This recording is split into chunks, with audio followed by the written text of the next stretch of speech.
আসসালামু আলাইকুম।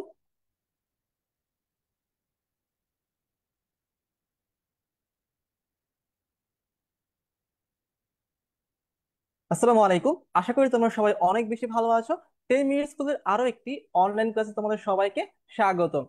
তোমাদের এইচএসসি চলতেছে, তোমাদের অলরেডি ফিজিক্স এক্সামটা শেষ হয়ে গিয়েছে এবং নেক্সট এক্সামটা হচ্ছে কি বলতো, chemistry. Chemistry first paper exam. But আমরা দেখতে পারতেছি যে কেমিস্ট্রি ফার্স্ট পেপারের আগে তোমাদের 6 দিন বন্ধ থাকলেও কেমিস্ট্রি সেকেন্ডের আগে তোমাদের কিন্তু কোনো বন্ধ নাই, মাত্র একদিনের বন্ধ। একদিনের মধ্যে কিন্তু কেমিস্ট্রি সেকেন্ডটা রিভিশন দেওয়া কিন্তু একদম কোয়াইট ইম্পসিবল। এই জন্য আমরা কি করতেছি বলতো, যে এই 6 দিনের বন্ধের মধ্যে ফার্স্ট 2 দিন হচ্ছে আমরা কেমিস্ট্রি সেকেন্ড পেপার একটু রিভিশন দিয়ে দিব তোমাদের সাথে। ঠিক আছে। সো আমরা ক্লাসটা শুরু করব কিছুক্ষণের মধ্যেই। তোমরা এর মধ্যে জয়েন করতে থাকো।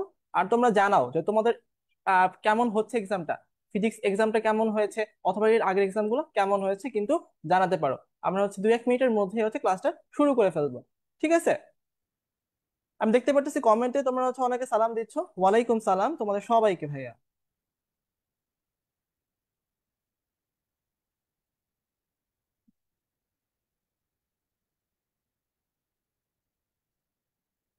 আলহামদুলিল্লাহ, অনেক ভালো আছি ভাইয়া। ওয়ালাইকুম সালাম।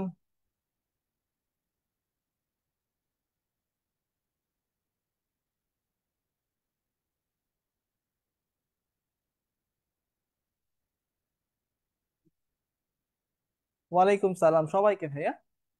আচ্ছা। আজকের ক্লাসটা একটু বড় হবে, তার কারণ বুঝতেই পারতেছো, যেহেতু হচ্ছে আমাদের আজকের টার্গেট হচ্ছে সেকেন্ড পেপারের চ্যাপ্টার 1, 3 এবং 4। তিনটা চ্যাপ্টার হচ্ছে আমরা কি করবো বলতো, একটু রিভিশন দিয়ে ফেলবো।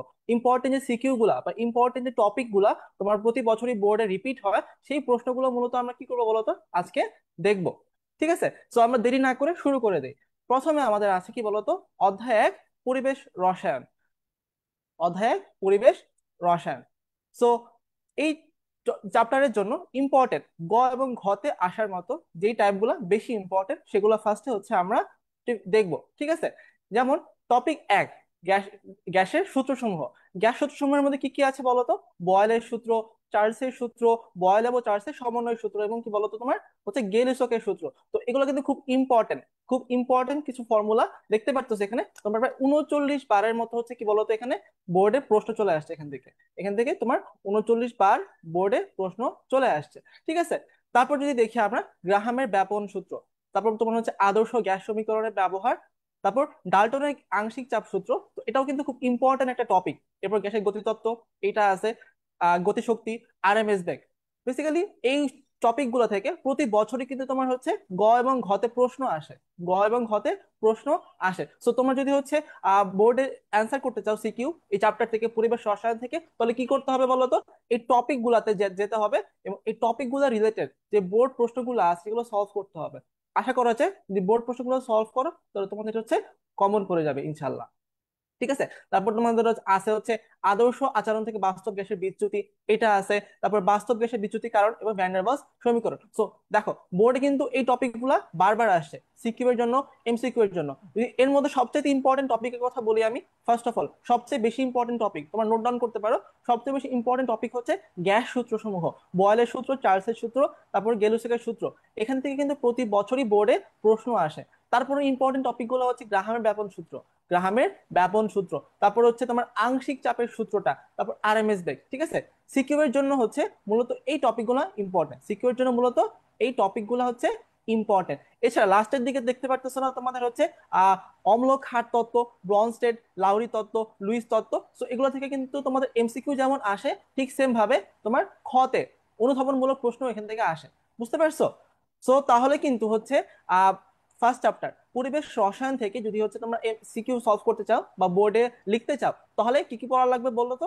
আবার আমি হচ্ছে রিমাইন্ড করতেছি। ফার্স্ট অফ অল ইম্পর্টেন্ট হচ্ছে গ্যাস সূত্র সমূহ পড়তে হবে। ঠিক আছে। গ্যাস সূত্র সমূহ পড়তে হবে, এগুলোর যে ম্যাথ গুলা সলভ করতে হবে। কোত্থেকে সলভ করবা?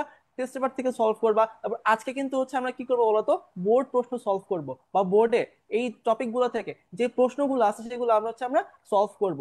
সো আমাদের সাথে ক্লাসটা ফলো করতে পারো এবং ক্লাসের পরে চাইলে কি বলতো টেস্ট পেপার থেকে দেখতে পারো বা যে কোনো প্র্যাকটিস ম্যাটেরিয়াল থেকে সলভ করলেই হবে। ঠিক আছে। তারপর গ্রাহামের ব্যাপন সূত্রটা আছে, তারপর ডাল্টনের আংশিক চাপ সূত্র, আরএমএস বেগ। এই জিনিসগুলো হচ্ছে ইম্পর্টেন্ট। ঠিক আছে। আচ্ছা, তোমরা কমেন্টটা অনেকে আছে অনেক ধরনের প্রশ্ন জিজ্ঞেস করতেছো। আচ্ছা, তোমরা অনেকে হচ্ছে ফিজিক্স নিয়ে এখনো প্রশ্ন করতেছো, ঠিক আছে, এটা কিন্তু হচ্ছে একটা ভালো লক্ষণ না, ঠিক আছে। তার কারণ তোমাদের কিন্তু ফিজিক্স এক্সামটা শেষ হয়ে গেছে, এক্সামটা শেষ হয়ে গেছে, ভালো এক্সাম দিছো অথবা খারাপ এক্সাম দিছো, এখন কিন্তু তুমি কিছু করতে পারবে না। এখন কিন্তু তুমি যদি হচ্ছে বারবার অনেক কিছু বলো যে ভাই আমার এক্সাম খারাপ হয়েছে আমি কি করবো, কান্নাকাটি করো, লাভ নাই কিন্তু, ঠিক আছে। সো ফিজিক্স এক্সাম শেষ হয়ে গেছে, শেষ। এখন ওটা নিয়ে আর কোনো মাথা খারাপ করা যাবে না। সামনে কেমিস্ট্রি এক্সাম আছে, তারপর হচ্ছে বায়োলজি আছে, ম্যাথ আছে, সেগুলো নিয়ে আমাদের ভাবতে হবে, ঠিক আছে। সো ফিজিক্স নিয়ে আমাদের আর কোনো টেনশন করা যাবে না। আচ্ছা, সো আমরা হচ্ছে দেখি তাহলে গ ঘর জন্য ইম্পর্টেন্ট টপিক। তারপর তোমার আসে হচ্ছে জ্ঞানমূলক, ঠিক আছে। তো তোমাদের হচ্ছে যেহেতু সিকিউ, সিকিউ এর তোমার কত জ্ঞানমূলক প্রশ্ন আসবে, ইম্পর্টেন্ট যে টপিক গুলা বা যেই প্রশ্নগুলা জ্ঞানমূলকে আসে, যেমন কি বলতো, এসটিপি এসএটিপি থেকে। তোমরা দেখবা বোর্ড প্রশ্ন খুললেই দেখবা প্রায় বছর এখান থেকে প্রশ্ন আসে যে এসটিপি এসএটিপি সংজ্ঞা কি, এসএটিপি কি, এসটিপি কি, বা পরম শূন্য তাপমাত্রা, তারপর কি বলতো আদর্শ বাস্তব গ্যাস, আরএমএস বেগ, সিএফসি। সো এই জিনিসগুলো থেকে বলতো তোমার জ্ঞানমূলকে প্রশ্ন আসে। তোমাদের সবাইকে হচ্ছে স্লাইডটা দিয়ে দিব ইনশাল্লাহ। কিন্তু তোমাদের যেটা করতে হবে, তোমার যদি হচ্ছে ভিডিওটা শেয়ার করে থাকো, তাহলে কিন্তু আমি তোমাকে ক্লাস শেষে আমি জাস্ট হচ্ছে শেয়ার বাটনে ক্লিক করে যারা যারা শেয়ার করছে তাদের ইনবক্সে পাঠিয়ে দিব, ঠিক আছে, এই স্লাইডটা আমি পাঠিয়ে দিব। সো তোমার যদি হচ্ছে চাও যে আমি তোমাকে ইনবক্সে এই স্লাইডটা পাঠিয়ে দিই, তাহলে কিন্তু ভিডিওটা শেয়ার করে রাখতে হবে। আর আদারওয়াইজ হয়তো আমি গ্রুপে পোস্ট করে দিতে পারি, দেখা যাক এটা, ঠিক আছে। সো তোমাদের জন্য সবচেয়ে ইজিয়েস্ট ওয়ে হচ্ছে তোমার যদি হচ্ছে ভিডিওটা শেয়ার করে রাখো, তাহলে কিন্তু কোনো ওয়েট করতে হবে না, তোমাকে জাস্ট আমি ক্লাসটা শেষ হলেই তোমাকে আমি ইনবক্সে দিয়ে দিয়ে দিয়ে দিব, ঠিক আছে। সো তোমাদের জন্য হচ্ছে আমরা রেডি করতেছি হচ্ছে জ্ঞানমূলক এবং অনুধাবনমূলকের, ঠিক আছে, জ্ঞানমূলক এবং অনুধাবনমূলক একটা সাজেশন শিট, জ্ঞানমূলক এবং অনুধাবনমূলকের সাজেশন শিট। ওই সাজেশন শিটের মধ্যে কেমিস্ট্রি ফার্স্ট পেপার বলো, সেকেন্ড পেপার বলো, তোমাদের সিলেবাসে যেগুলো আছে সবগুলা তোমার হচ্ছে কি বলতো ক এবং খ, ইম্পর্টেন্ট ক এবং খ কিন্তু আমি কভার করেছি। তো তোমরা হচ্ছে দু একদিনের মধ্যে ইনশাল্লাহ ওটা পেয়ে যাবে, ঠিক আছে, দু একদিনের মধ্যে হচ্ছে ইনশাল্লাহ পেয়ে যাবে। আচ্ছা, সো হচ্ছে আমরা আহ ঢুকে পড়ি ক্লাসের মধ্যে ডিরেক্টলি, আমরা টপিকের মধ্যে ঢুকে পড়ি, ঠিক আছে। আচ্ছা, সো ফার্স্ট অফ অল চলে আসছে তোমার কি বলতো, ফার্স্ট টপিকের নাম কি বলতো, বয়েলের সূত্র। বয়েলের সূত্রটা কি জিনিস just মাথায় রাখলেই হবে যে বয়েলের সূত্র কোনটা বলতো, বেসিক্যালি যে যদি তাপমাত্রা স্থির থাকে, যদি তাপমাত্রা স্থির থাকে তাহলে কি বলতো গ্যাসের ভলিউম এবং প্রেসারের মধ্যে একটা রিলেশন ক্রিয়েট হয়, এবং এটাই কি বলতো তোমার বয়েলের সূত্র। এটা কি বলতো বল তোমার বয়েলের সূত্র।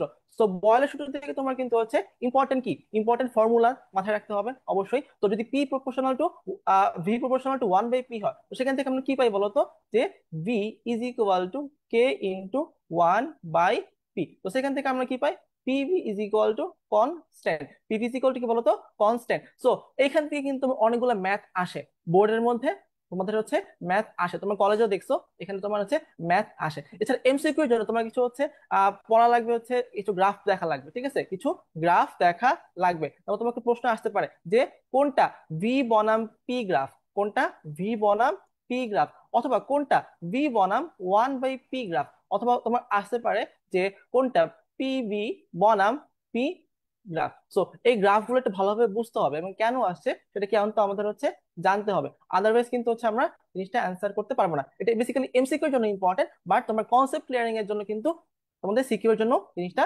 ইম্পর্টেন্ট। আচ্ছা, সো বয়লের সূত্র বেসিক এতটুকুই ছিল।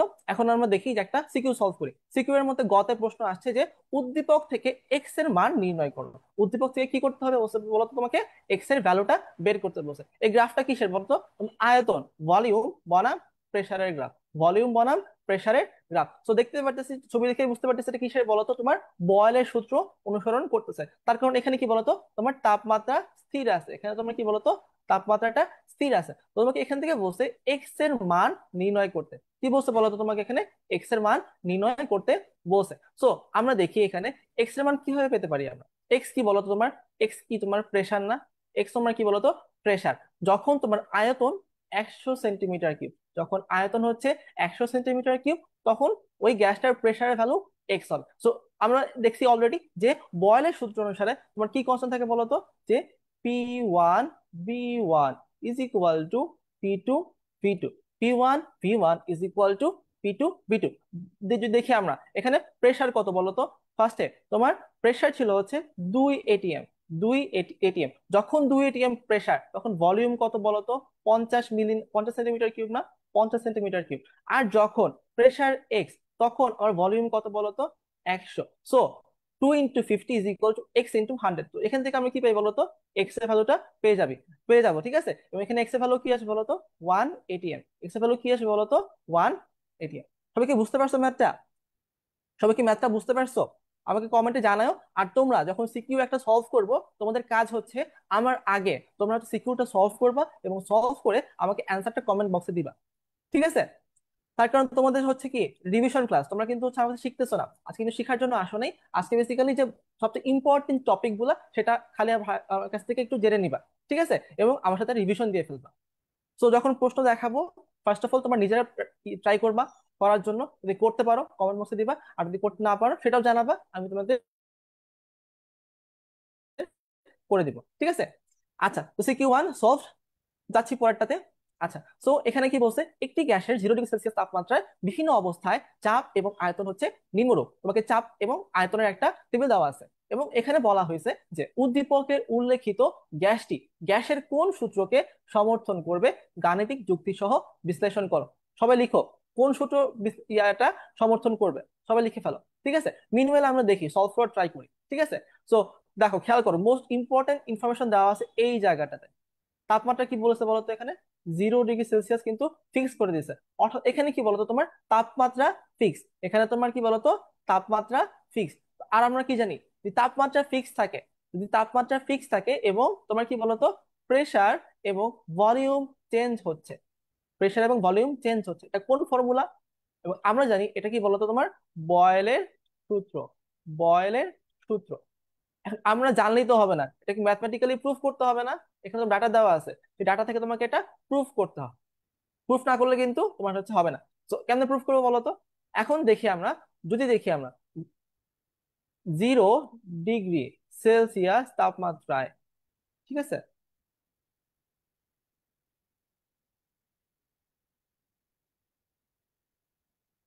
এখানে দেখো, ফার্স্ট কলামটা খেয়াল করি, এখানে কত?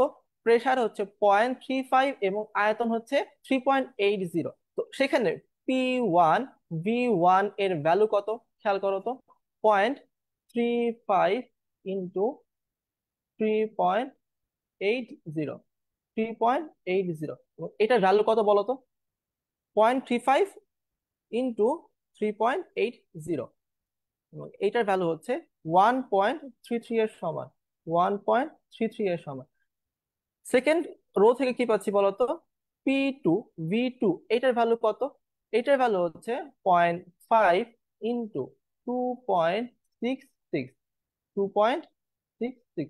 খেয়াল করে দেখো, এইটার ভ্যালু হচ্ছে 1.33 এর সমান। এমন ভাবে তোমরা প্রতিটার ক্ষেত্রে P3 V3 দেখাও, অথবা P4 V4 দেখাও, দেখতে পারবা সবগুলার ভ্যালু কার সমান হয়েছে বলতো? 1.33।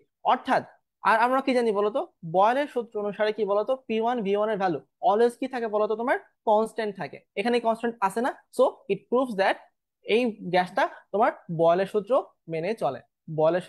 মেনে চলে। তো তোমরা কি করবে বলতো? ফার্স্ট অফ অল তোমরা হচ্ছে দেখাবা 0 ডিগ্রি সেলসিয়াস তাপমাত্রাতে P1 V1 এর ভ্যালু, এই যে ফার্স্ট রো থেকে দেখাবা যে P1 V1 এর ভ্যালু কত, P2 V2 এর ভ্যালু কত, P3 V3 এর ভ্যালু কত, P4 V4 এর ভ্যালু কত।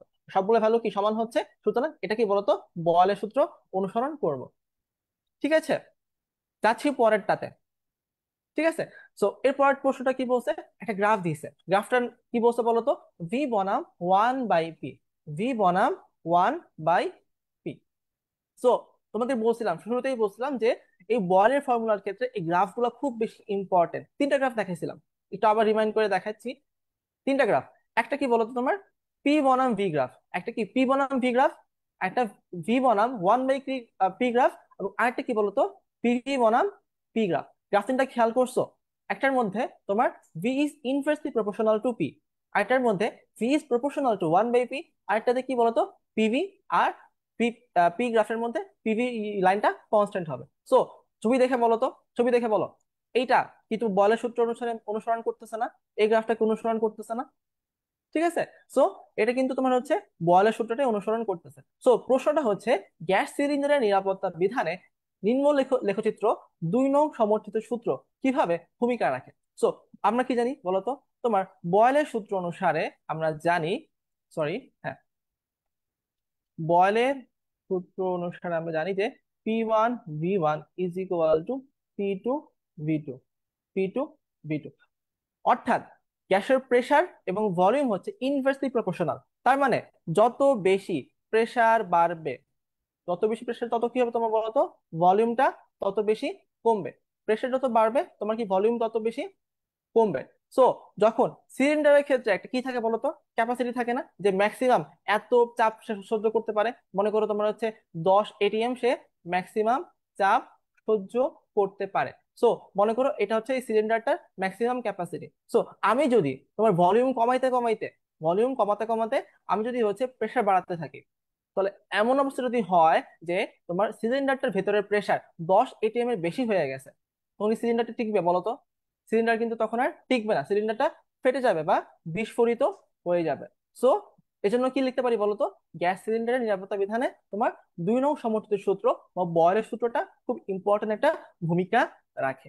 বুঝা গেছে? সো তোমরা কি করবে বলতো? ফার্স্ট অফ অল বয়লের সূত্র একটু এক্সপ্লেনেশন দিবা যে বয়লের সূত্রটা কি, বয়লের সূত্র অনুসারে P1 V1 কি জিনিস বা কেমন জিনিসটা আসছে, একটু এটা দেখাবা। তারপর কি লিখবা বলতো? আমার মতো দেখাবে ভাবে করে, যে যদি প্রেসার বাড়ে তত কি হবে তোমার বলতো? ভলিউমটা আস্তে আস্তে কমবে, বা ভলিউম যত কমবে তত কি হবে বলতো? তোমার প্রেসার তত বাড়বে। সো যদি হচ্ছে আমরা সিলিন্ডারের ক্ষেত্রে আমরা ভলিউম যত বেশি কমাতে থাকবো, প্রেসার বাড়বে। আর প্রেসার যদি তোমার থ্রেশহোল্ড লিমিটটাকে এক্সিড করে যায়, তখন তোমার কি হবে বলতো? সিলিন্ডারটা বিস্ফোরিত হবে এবং দুর্ঘটনা ঘটবে। সো যদি দুর্ঘটনা না ঘটাতে চাই তাহলে কি করতে হবে আমাকে? যে গ্যাসটার সিলিন্ডারটার ভলিউম আমাকে একটা নির্দিষ্ট থ্রেশহোল্ডের মধ্যে রাখতে হবে। বুঝা গেছে? আচ্ছা, সো এতটুকুই। তারপর যাচ্ছি হচ্ছে পরেরটাতে। আচ্ছা, চার্লসের ফর্মুলা সবাই লিখো তো। চার্লসের সূত্রটা কি?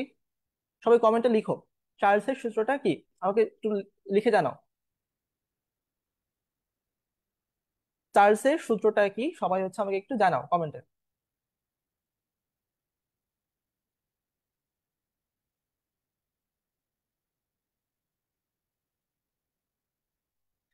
বিজ্ঞানী চার্লসের ফর্মুলা খেয়াল নাই তোমাদের? ভুলে গেছো? চার্লসের ফর্মুলাটা কি?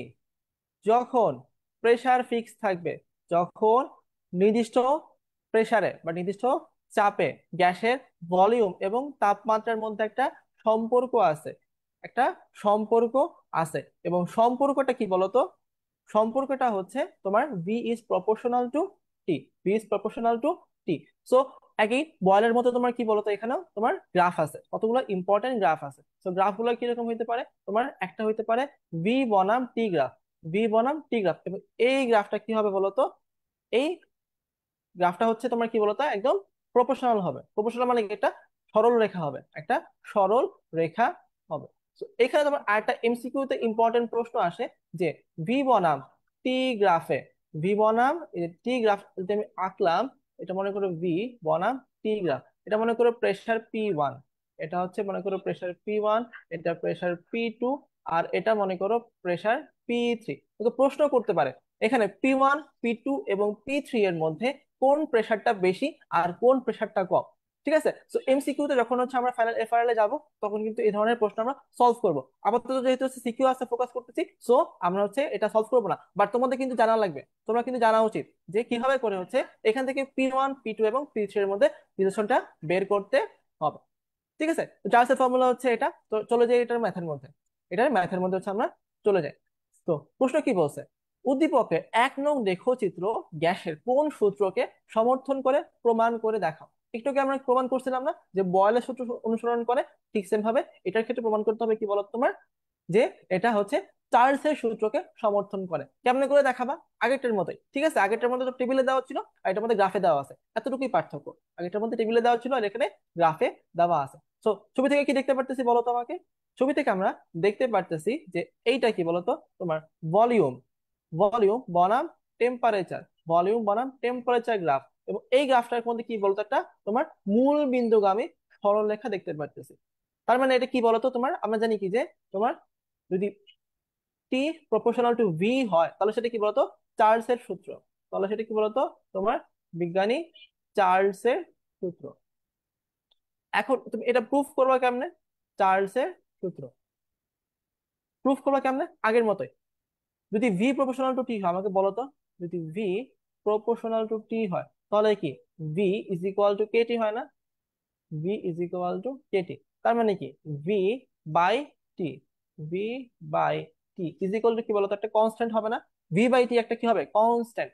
সো যদি তোমার হচ্ছে প্রেসার চেঞ্জ হয় তাহলে কি ভলিউম এবং টেম্পারেচার চেঞ্জ হবে, ভি 1 বাই টি 1 থেকে তোমার ভি 2 বাই টি 2 হইতে পারে, অথবা আরো চেঞ্জ করলে এখানে ভি 3 বাই টি 3 হতে পারে। সো তুমি দেখাইতে হবে কি বলতো, ফার্স্ট অফ অল যখন আয়তন 2 সেন্টিমিটার কিউব, তখন কি তাপমাত্রা তোমার কি বলতো 50। সো তখন তুমি দেখাবা যে 2/50 ইজ ইকুয়াল টু, যখন তোমার ভলিউম 4 সেন্টিমিটার কিউব তখন তাপমাত্রা হচ্ছে 100।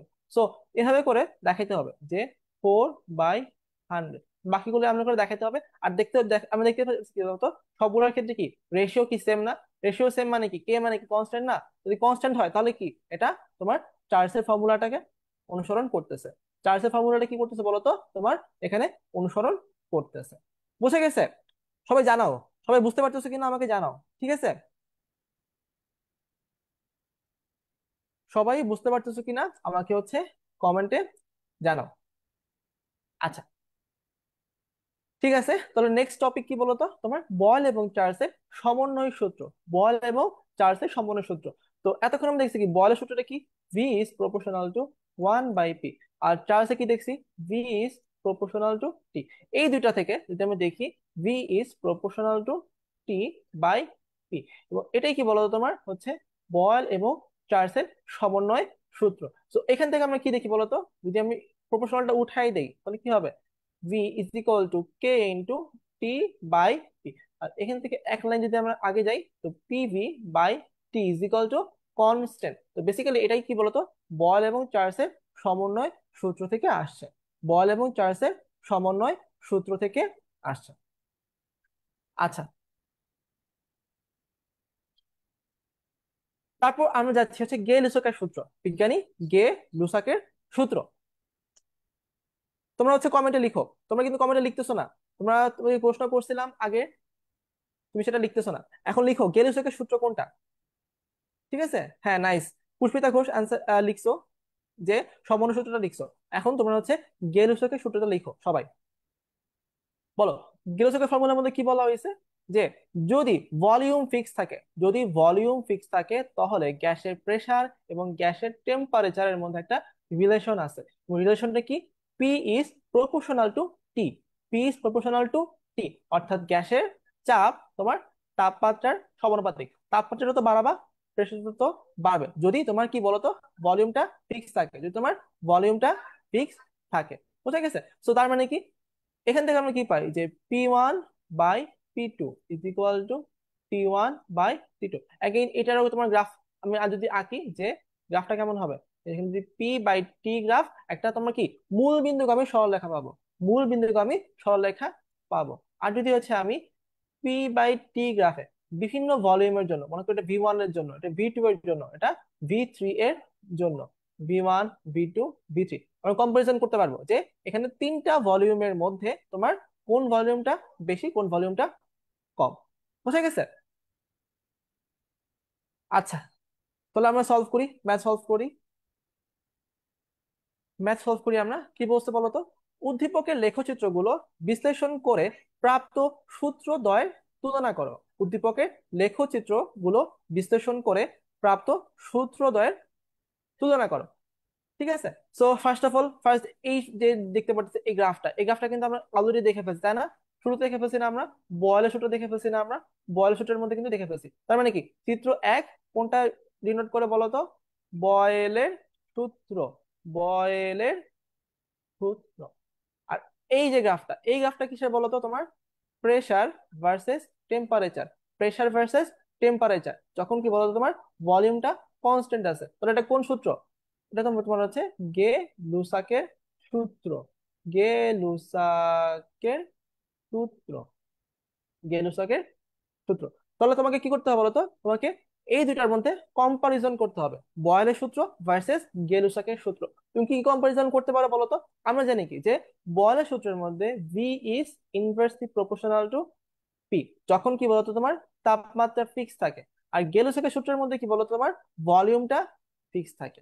ঠিক আছে, তো এটা তুমি লিখতে পারো, এক্সপ্যান্ড করতে পারো। অথবা তোমার হচ্ছে এই ম্যাথটার মধ্যে যেমন করছিলা, যে তুমি দেখাইছিলা বিভিন্ন পয়েন্টের জন্য, যেমন এই পয়েন্টের জন্য যখন তোমার ভলিউম 100 সেন্টিমিটার কিউব, তখন প্রেশার হচ্ছে 1 atm, যখন তোমার আয়তন 50, তখন কি চাপ 2 atm। সো তুমি এখানে দেখাবা P1 V1 কনস্ট্যান্ট থাকতেছে। আর এটার মধ্যে কি দেখাবা বলতো তোমার P/T, P/T, সো এটা কি থাকতেছে বলতো কনস্ট্যান্ট থাকতেছে। ঠিক আছে, সো এবার করে দেখাইলে হচ্ছে আমাদের ইনশাল্লাহ এখানে ঘতে আমরা ফুল মার্কস পাবো, ঘতে আমরা ফুল মার্কস পাবো। ঠিক আছে, আচ্ছা যাচ্ছি পরেরটাতে। গ্রাহামের ব্যাপন সূত্র, গ্রাহামের ব্যাপন সূত্র। আচ্ছা, তো গ্রাহামের ব্যাপন সূত্রের মধ্যে কি বলছে বলতো, যে যদি তোমার হচ্ছে কোন একটা পাত্রের মধ্যে, যদি একটা পাত্রের মধ্যে মাল্টিপল গ্যাস থাকে, মনে করো এটা হচ্ছে গ্যাস এ, এই গ্যাসটা হচ্ছে বি, এই গ্যাসের তোমার হচ্ছে আণবিক ভর এম এ, এই গ্যাসের আণবিক ভর মনে হচ্ছে এম বি। যদি দুইটা গ্যাসই তোমার ব্যাপিত হওয়া শুরু করে, যদি কি হয় বলতো, দুইটা গ্যাসই ব্যাপিত হওয়া শুরু করে, এখন কোন গ্যাসটা বেশি ব্যাপিত হবে বা বেশি তোমার স্পিডে ব্যাপিত হবে, সেটা তোমার কি বলতো আমরা তুলনা করতে পারি কার মাধ্যমে? গ্রাহামের ব্যাপন সূত্রের মাধ্যমে। এই সূত্রের মধ্যে কি বলা হয়েছে, যে কোনো গ্যাসের ব্যাপন হার তার তোমার কি বলতো আণবিক ভরের বর্গের ব্যস্তানুপাতিক। ঠিক আছে, আণবিক ভরের বর্গের ব্যস্তানুপাতিক, এটাকে এক্সটেন্ড করে লিখতে পারি 1/√d। ঠিক আছে, তো এখান থেকে কিন্তু অনেক ইম্পর্টেন্ট, খুব ইম্পর্টেন্ট একটা জিনিস, এখান থেকে তোমাদের হচ্ছে বোর্ডে প্রশ্ন আসে, এখান থেকে তোমার কি বলতো বোর্ডে প্রশ্ন আসে। যেমন এইখানে একটা প্রশ্ন আছে, যেমন CQ1 দেখতে পারতো একটা প্রশ্ন আছে, কি বলছে বলতো, ammonium chloride plus calcium oxide এখান থেকে এ গ্যাস উৎপন্ন হয়েছে। First of all first equation ছিল এটা, আর সেকেন্ড ইকুয়েশন কি CaCOH plus PCl5 CH3Cl POCl3 plus B gas. তোমাকে বলছে যে এ প্রান্তে এ গ্যাসকে ছেড়ে দিছি, আর বি প্রান্তে বি গ্যাসকে ছেড়ে দিছি, তাহলে কি হবে বলতো, এ গ্যাসটা এই প্রান্ত থেকে এই দিকে যাবে, আর বি গ্যাসটা এই প্রান্ত থেকে এই দিকে যাবে। ফলে তারা মাঝামাঝি কোন একটা প্রান্তে মিলিত হবে, হয় এরকম কোন একটা জায়গায়, নয় এরকম কোন একটা জায়গায়, নাহলে এরকম কোন একটা জায়গায়। ওকে প্রশ্নের মধ্যে বলছে যে উদ্দীপকের গ্যাস দ্বয় পরস্পর কত দূরত্বে মিলিত হবে, কত দূরত্বে মিলিত হবে। ঠিক আছে, সো তাহলে আমরা হচ্ছে দেখি কি করতে হবে। তাহলে ফার্স্ট অফ অল আমাকে ইকুয়েশনটা ফুলফিল করতে হবে, ইকুয়েশনটা ফুলফিল করতে হবে। অ্যামোনিয়াম ক্লোরাইড এবং ক্যালসিয়াম অক্সাইডের বিক্রিয়ায় কি গ্যাস উৎপন্ন হয় বলতো, এখানে NH3 গ্যাস উৎপন্ন হয়। আর এই বিক্রিয়ায় কি উৎপন্ন হবে বলতো, HCl গ্যাস উৎপন্ন হবে। তাহলে দেখো কত দূরে মিলিত হবে, তো ফর্মুলা ইউজ করি, আর ইজ প্রপোর্শনাল টু 1/√m। আর আর মানে কি বলতো, আর মানে কি বেগ না, বেগ মানে কি V/T, আর ভি মানে কি S/T। সো বেসিক্যালি তোমার হচ্ছে যদি ধরি যে এটা তোমার হচ্ছে এক্স দূরত্বে মিলিত হবে, এই প্রান্ত থেকে এক্স দূরত্বে মিলিত হবে, তাহলে এই প্রান্ত থেকে কত দূরত্বে মিলিত হবে বলতো, 70 - x মিটার দূরত্বে মিলিত হবে। সো তাহলে দেখি S is proportional two 1/√m। তাহলে এখান থেকে আমরা কি পাই বলতো, S1/S2 is equal two √m2/m1। এখানে S1 এর ভ্যালু কি বলতো, এক্স, এটার ভ্যালু কি 70 - x divided by √m2। M2 মানে কি, M2 মানে হচ্ছে বি গ্যাস বা HCl এর ভর কত, 36.5। আর এখানে কি বলতো অ্যামোনিয়া বা 17। তো এই ইকুয়েশন সলভ করলে, এই ইকুয়েশনটা সলভ করলে কার ভ্যালু পাবো বলতো, এক্স এর ভ্যালুটা পাবো আমরা, এক্স এর ভ্যালুটা আমরা হচ্ছে পাবো। এক্স এর ভ্যালুটা কি বলতো তোমার, পরস্পর কত দূরত্বে মিলিত হবে, পরস্পর কত দূরত্বে মিলিত হবে। বুঝা গেছে? সবাইকে বুঝতে পারতেছো কিনা জানাও তো আমাকে একটু, সবাইকে বুঝতে পারতেছো কিনা ম্যাথ গুলা আমাকে একটু জানাও। ঠিক আছে, সবাই একটু জানাও, আমাকে ফিডব্যাক দাও। আর তোমার হচ্ছে একটু আমাকে জানাও মাঝে মাঝে ক্লাসে, যে কোনো কিছু বুঝতে অসুবিধা হলে আমাকে কিন্তু জিজ্ঞেস করতে পারো। আচ্ছা, সো সে কিউ 2 নাম্বারে চলে যাচ্ছি আমরা। কি বলছে, এর অবস্থান এক্স এবং ওয়াই প্রান্তের কোনটির নিকট হবে তা যৌক্তিক ব্যাখ্যা দাও। তা যৌক্তিক ব্যাখ্যা দাও। তো আগের প্রশ্নটাই, এখানে একটু তোমাকে কি বলতো, অ্যানালিটিক্যাল অ্যান্সার দিতে হবে। অ্যানালিটিক্যাল অ্যান্সার দিতে হবে। অ্যামোনিয়া এবং এখানে কি বলতো, HCl, দুইটা গ্যাস এখানে ছেড়ে দেওয়া হয়েছে। ঠিক আছে, দুই প্রান্ত থেকে ছেড়ে দেওয়া হয়েছে। এখন প্রশ্ন করছে যে এই দুইটা গ্যাসে মিলিত হবে, কোন দিকে মিলিত হবে? সেটা কি তোমার এক্স এর দিকে মিলিত হবে নাকি ওয়াই এর দিকে মিলিত হবে? এক্স এর দিকে মিলিত হবে নাকি বলতো ওয়াই এর দিকে মিলিত হবে? সো আমরা কি জানি বলতো, তোমার আর ইজ প্রপোর্শনাল টু 1/√m। তাহলে কি রেট বেশি হবে? রেট বেশি হবে যদি কি হয় বলতো, তোমার তোমার যত ভর কম হবে, আণবিক ভর যত কম হবে, তত সেটা কি বলতো স্পিডে ছুটবে। এটা কিন্তু আমরা রিজাল্ট করতে পারি। ঠিক আছে, মনে করো তোমার দুই বন্ধু আছে, এক বন্ধু হচ্ছে অনেক মোটা, আরেক বন্ধু হচ্ছে চিকন। যদি দৌড় দেয় তাহলে বলো তো কে ফার্স্ট যাবে আগে? অবশ্যই যে চিকন বা যে ওজন কম সে কি করবে তোমার ফার্স্ট যেতে পারে। গ্যাসের ক্ষেত্রে ঠিক সেম ব্যাপার। গ্যাসের ক্ষেত্রে যেটা আণবিক ভর কম সেটা তত কি হয় বলতো ফার্স্ট যেতে পারে। তো দেখি আমরা, অ্যামোনিয়া আণবিক ভর কত বলতো, 17। আর এইচসিএল এর আণবিক ভর কত বলতো, 37.5। তাহলে বলতো এই দুইজনের মধ্যে কে বেশি মোটা? দুজনের মধ্যে কে বেশি মোটা বলতো? এইচসিএল। তাহলে কি বলতো, এইচসিএল আস্তে দৌড়াবে, এইচসিএল আস্তে দৌড়াবে। আর অ্যামোনিয়া কি বলতো, তোমার যেহেতু সে চিকন সে কি বলতো ফাস্ট দৌড়াবে। তাহলে মনে করো একই সময়, মনে করো সে এতটুকু যায়, তত সময় ঠিক একই সময় এইচসিএল মনে করো এতটুকু যায়। তো আলটিমেটলি আলটিমেটলি যখন অ্যামোনিয়া এরকম কোন একটা জায়গায় পৌঁছাবে, এইচসিএল ততক্ষণে মাত্র এরকম কোন একটা জায়গায় পৌঁছাবে। আলটিমেটলি তারা বলতো এরকম কোন একটা জায়গায় মিলিত হবে। তাহলে কি দেখতে পাচ্ছি ছবি থেকে বলতো আমরা যে এর অবস্থান, এ মানে কি মিলিত গ্যাসদের অবস্থান তোমার ওয়াই এর নিকটে হবে। কোনটির নিকটে হবে বলতো? ওয়াই এর নিকটে হবে। কোনটির নিকটে হবে? ওয়াই এর নিকটে হবে। হ্যাঁ, অ্যান্সার দিছো, নাইস। ঠিক আছে, আচ্ছা, পরটা দেখি আমরা। এখানে কি বলছে যে এ গ্যাস 2 ATM এর 600 ml 0.4 গ্রাম, এবং বি গ্যাস 2.5 ATM 700 মিলি এত গ্রাম। তো প্রশ্নের মধ্যে বলা আছে যে উদ্দীপকের কোন গ্যাসটির ব্যাপন হার বেশি হবে? উদ্দীপকের কোন গ্যাসটির ব্যাপন হার বেশি হবে? যারা তখন ক্লাস করছো বা আগে পড়ছো তারা কিন্তু অলরেডি জানো। ব্যাপন হার ডিপেন্ড করে কার উপর বলো তো? ব্যাপন হার ডিপেন্ড করে কার উপরে? কেবলমাত্র আণবিক ভরের উপরে। কেবলমাত্র তোমার আণবিক ভর এর উপরে। আণবিক ভরের উপরে। ঠিক আছে, সো দেখতে পারতেছি কি বলতো, এই গ্যাসের সব ইনফো দেওয়া আছে, বাট এই গ্যাসের কি বলতো নাম দেওয়া নাই, বা এই গ্যাসের আণবিক ভর কিন্তু দেওয়া নাই। সো আমাকে কি করতে হবে বলতো, ফার্স্ট অফ অল এই এ গ্যাস এবং বি গ্যাস দুটোরই আণবিক ভর বের করতে হবে। এবং তারপর আমরা কম্পারিজন করব, যেই গ্যাসটার আণবিক ভর বেশি সেটা কি বলতো তোমার ব্যাপন হার কম হবে। সো এখন বলো এম কেমনে বের করব? এম কিভাবে বের করবো সবাই বলো, আমাকে জানাও একটু, কমেন্ট করে জানাও। মিনিমাল দেখাই দিচ্ছে আমি। ঠিক আছে, 2 ATM মানে কি বলতো, এটা কি দেওয়া আছে? প্রেসার দেওয়া আছে। 600 মিলি মানে কি বলতো, ভলিউম দেওয়া আছে। তারপর কি এখানে বলতো 0.4 মানে কি ডাব্লিউ বা ওজন দেওয়া আছে। এখানে কি দেওয়া আছে বলতো, টেম্পারেচার দেওয়া আছে। আর আমরা কি জানি যে PV is equal to W by M R T. সবাই কি জানতো না এটা? কোথেকে আসছে বলতে পারবা? এই ফর্মুলাতে আসছে PV is equal to N R T. এই ফর্মুলা থেকে আসছে। সো এই ক্ষেত্রে খেয়াল করো, তুমি পি জানো, ভি জানো, ডাব্লিউ জানো, আর জানো, টি জানো, একবারে জানো না কোনটা বলো তো? এম জানো না। তো এই গ্যাসে তুমি যদি সবগুলা বসায় দাও, তাহলে তুমি কি বলতো এম এর ভ্যালু পেয়ে যাবে না? এম মানে কি আণবিক ভর পেয়ে যাবা। সবাই কি বুঝতে পারছো? সবাইকে বুঝতে পারছো কি জানো তো? তাহলে আমি কি বলতো এই ফর্মুলা ইউজ করে আমি M1 বের করতে পারবো। ঠিক সেম ভাবে আমি কি বলতো M2 বের করতে পারবো কি বলতো বি গ্যাসের জন্য। তারপর এ আর বি এর আণবিক ভরের কম্পারিজন করে বলবো যেটা আণবিক ভর বেশি সেটার ব্যাপন হার কম। আণবিক ভর যার কম তার কি বলতো ব্যাপন হারটা বেশি হবে। সবাই কি বুঝতে পারছো? সবাই বুঝতে পারলে আমি কিন্তু কমেন্ট করে জানাতে হবে। আমি যাচ্ছি পরেরটাতে। দেখো এটা কিন্তু সেম ম্যাথ, এই আগের ম্যাথটার মতো একদম সেম ম্যাথ। খেয়াল করো এখানে কি কি দেওয়া আছে বলো তো। এ গ্যাসের তোমার প্রেসার দেওয়া আছে মিমি এইচডি বা মিলিমিটার এইচ ইউনিটে তোমার এটা প্রেসারটা দেওয়া আছে। তারপর এটা ভলিউম দেওয়া আছে। তারপর এটা কি বলতো ডাব্লিউ দেওয়া আছে এবং টেম্পারেচার দেওয়া আছে। এখানেও ঠিক সেম ভাবে এ গ্যাসের আণবিক ভর এম এ বের করতে হবে এবং এই গ্যাসের আণবিক ভর এম বি বের করতে হবে। ব্যাপন হার কম্পারিজন করবো কেমনে?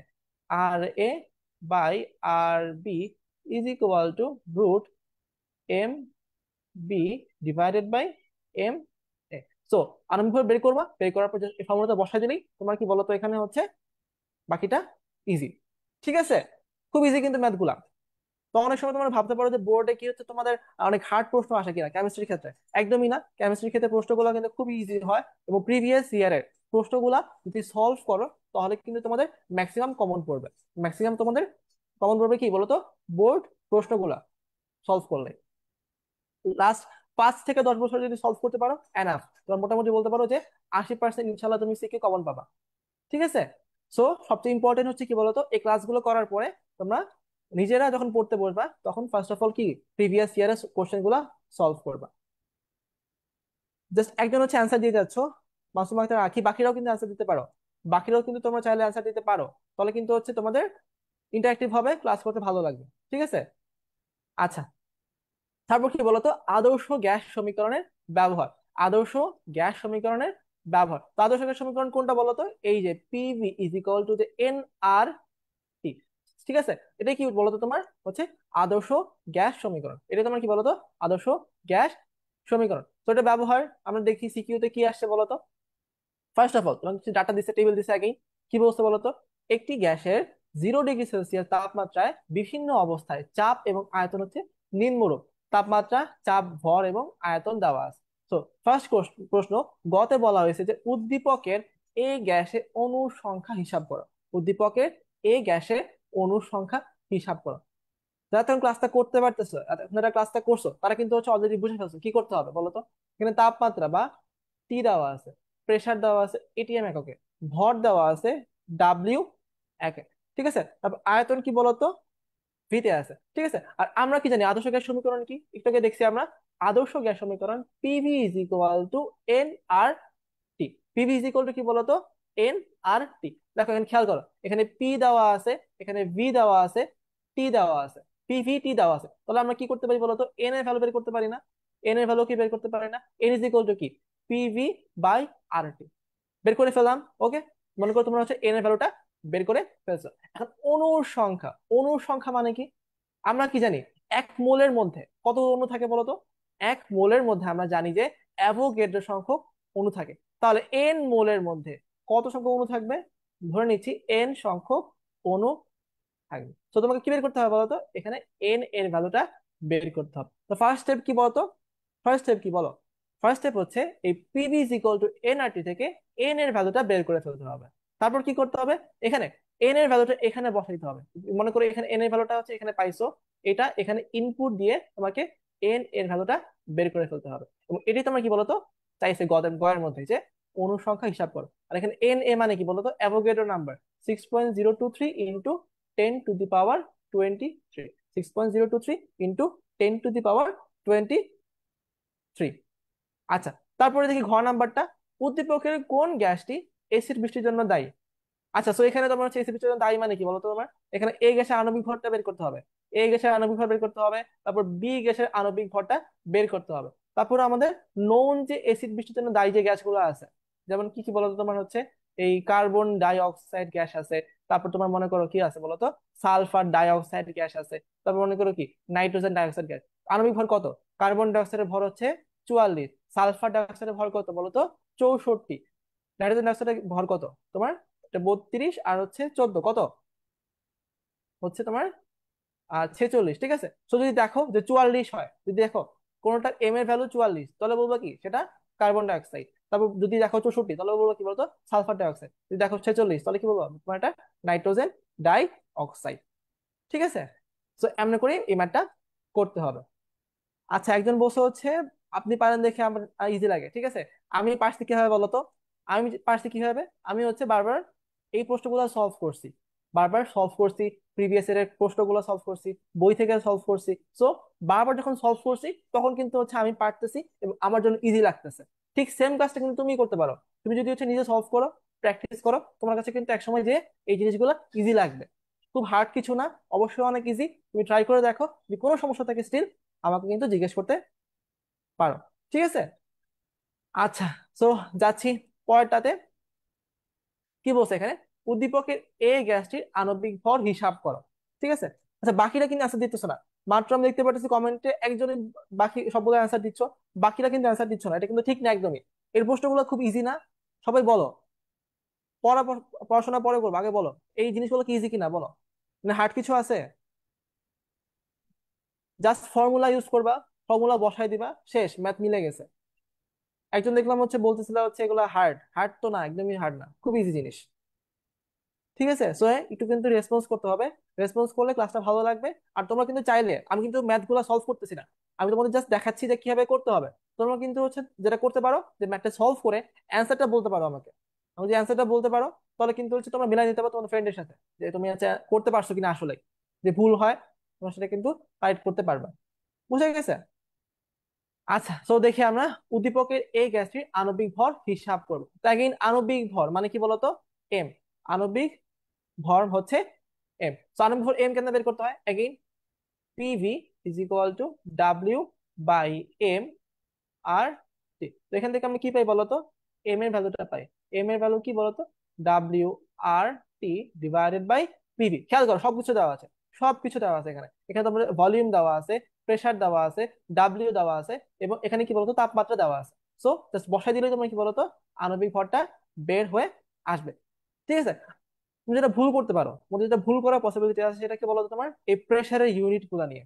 ঠিক আছে, তোমরা দেখতে পাচ্ছ কোনো জায়গায় প্রেসারের ইউনিট তোমার হচ্ছে প্যাসকেল, আর কোনো জায়গায় দেখতে পারতেছো কিলো প্যাসকেল, আবার কোনো জায়গায় দেখতে পারতেছো হচ্ছে এটিএম দেওয়া, আবার কোনো জায়গায় হচ্ছে মিমি এইচজি, মিলিমিটার এইচজি দেওয়া আছে। সো এই ইউনিট গুলো সম্পর্কে কিন্তু খুব ভালো একটা আইডিয়া রাখা লাগবে, আদারওয়াইজ কিন্তু তোমার হচ্ছে এখানে ভুল হওয়ার পসিবিলিটি আছে, ভুল হওয়ার পসিবিলিটি আছে। তোমাদের একটু দেখিয়ে দিচ্ছি, ঠিক আছে? তোমার যদি হচ্ছে সবগুলোর মধ্যে একটা কমন ভীষণ দেখতে চাও, 1 ATM সমান 101.325 প্যাসকেল, অথবা লিখতে পারো কি 101.325 kilo pascal. R is equal to কি বলতো 760 মিলিমিটার এইচ জি। তো তুমি যদি হচ্ছে জাস্ট এই লাইনটা মাথায় রাখো, জাস্ট হচ্ছে এই লাইনটা মাথায় রাখো, তাহলে তোমরা কিন্তু প্রেসারের যে কোনো ইউনিটে দেখ তোমরা কিন্তু কনভার্সন করতে পারবা। প্রেসারের যে কোনো ইউনিট দিলেই তো কি করতে পারবা বলতো তোমার কনভার্সন করতে পারবা। ঠিক আছে। আচ্ছা, সো পরেরটার মধ্যে দেখি আমরা কি বলছে। এখানে গ্যাস সিলিন্ডার 1 দেওয়া আছে, গ্যাস সিলিন্ডার 2 দেওয়া আছে। তোমাকে এখানে বলা আছে যে 27 ডিগ্রি সেলসিয়াস তাপমাত্রায় সিলিন্ডার 1 হচ্ছে 200 ATM চাপ সহ্য করতে পারে। বলা আছে গতে গ্যাস সিলিন্ডার 1-এ CH4 এর অণুর সংখ্যা হিসাব করো। কি বলছে বলো তো? CH4 এর অণুর সংখ্যাটা হিসাব করতে হবে। এগেইন দেখো আমরা কিন্তু অলরেডি সলভ করে আসছি না? সবাই বলো সলভ করছে কিনা। একটু আগে দেখছি না আমরা জিনিসটা? অনুসংখ্যার জন্য কি লাগবে? ফার্স্ট অফ অল আমাকে মোলের সংখ্যা জানা লাগবে। মোল সংখ্যা কেন জানবো আমরা? যদি কি বলতো এন ইজ ইকুয়াল টু কি PV divided by R T. PV divided by কি বলতো আর টি। এখানে পি এর ভ্যালু দেওয়া আছে না? কত বলতো? পি এর ভ্যালু দেওয়া আছে এখানে 200 ATM। পি এর ভ্যালু দেওয়া আছে 200 ATM, ভি দেওয়া আছে হচ্ছে 100 লিটার। আর এর ভ্যালু বসাবা সুইটেবল ভাবে। টি এর ভ্যালু দেওয়া আছে 27 ডিগ্রি সেলসিয়াস। সব বসালে কি বলতো এন এর ভ্যালুটা পেয়ে যাবে। আর যখন এন এর ভ্যালু পেয়ে যাবা, এন থেকে তোমাকে অণুর সংখ্যা বের করতে হবে। এন ইজ ইকুয়াল টু কি বলতো N by N A. N A মানে কি অ্যাভোগাড্রো নাম্বার। তো এখানে N is equal to N into N A. এটা কি বলতো তোমার সেই কাঙ্ক্ষিত অণুর সংখ্যা, কাঙ্ক্ষিত অণুর সংখ্যা। ঠিক আছে, বুঝে গেছে?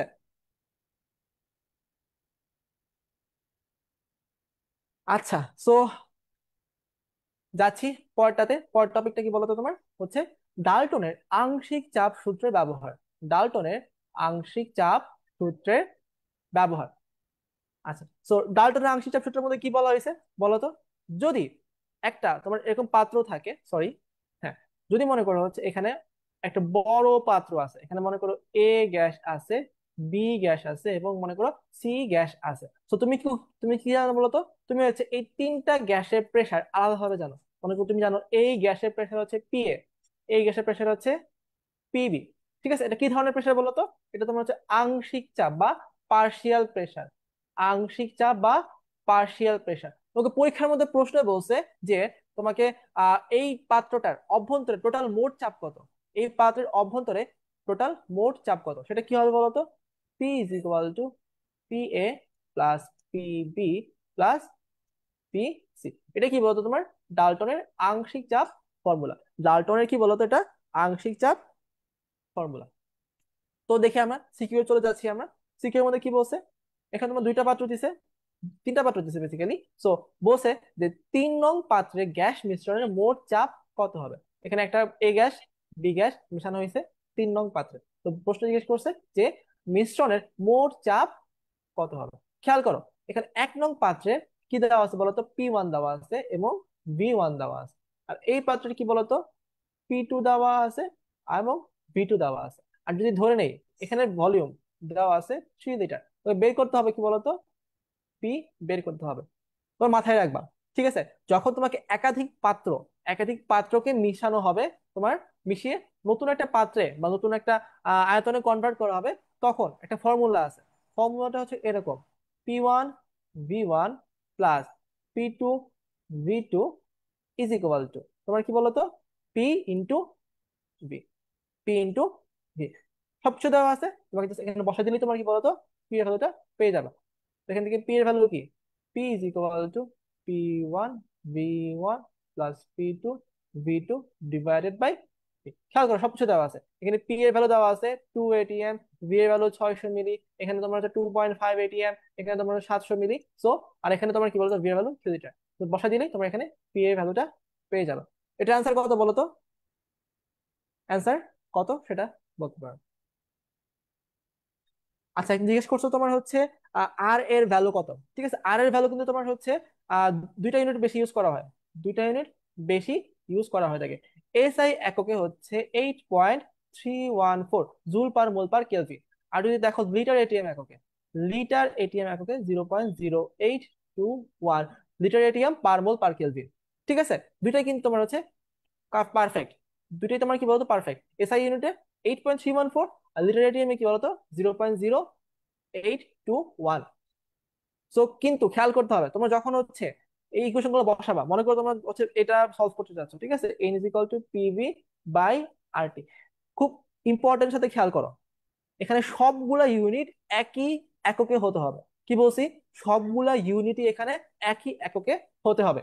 অর্থাৎ তুমি যদি হচ্ছে প্রেসারটা নিতেছো এসআই ইউনিটে, তুমি ভলিউমটা নিতেছো হচ্ছে সেন্টিমিটার কিউব, তাহলে কিন্তু ম্যাথ মিলবে না, তাহলে কিন্তু ম্যাথটা মিলবে না। অথবা আর এর ভ্যালুটা তুমি হচ্ছে মনে করো হচ্ছে এখানে নিচ্ছ 0.0821, তাহলেও কিন্তু ম্যাথ মিলবে না। অর্থাৎ কি করতে হবে, তোমাকে হয় সবগুলোর ভ্যালু এসআই নিতে হবে, নাইলে সবগুলোর ভ্যালু লিটার এটিএম এ নিতে হবে। যদি এটা না করো দেখবো তোমার ম্যাথ কখনোই মিলবে না। তো এটা কিন্তু খুব ভালোভাবে খেয়াল করতে হবে, খুব ভালোভাবে এটা খেয়াল করতে হবে। আদারওয়াইজ কিন্তু পরীক্ষার হলে খুবই কমন ভুল, খুবই কমন ভুল। সো এই ভুলটা কিন্তু করা যাবে না। ভুলটা কি করবা বলো তো, ভুলটা কিন্তু করা যাবে না।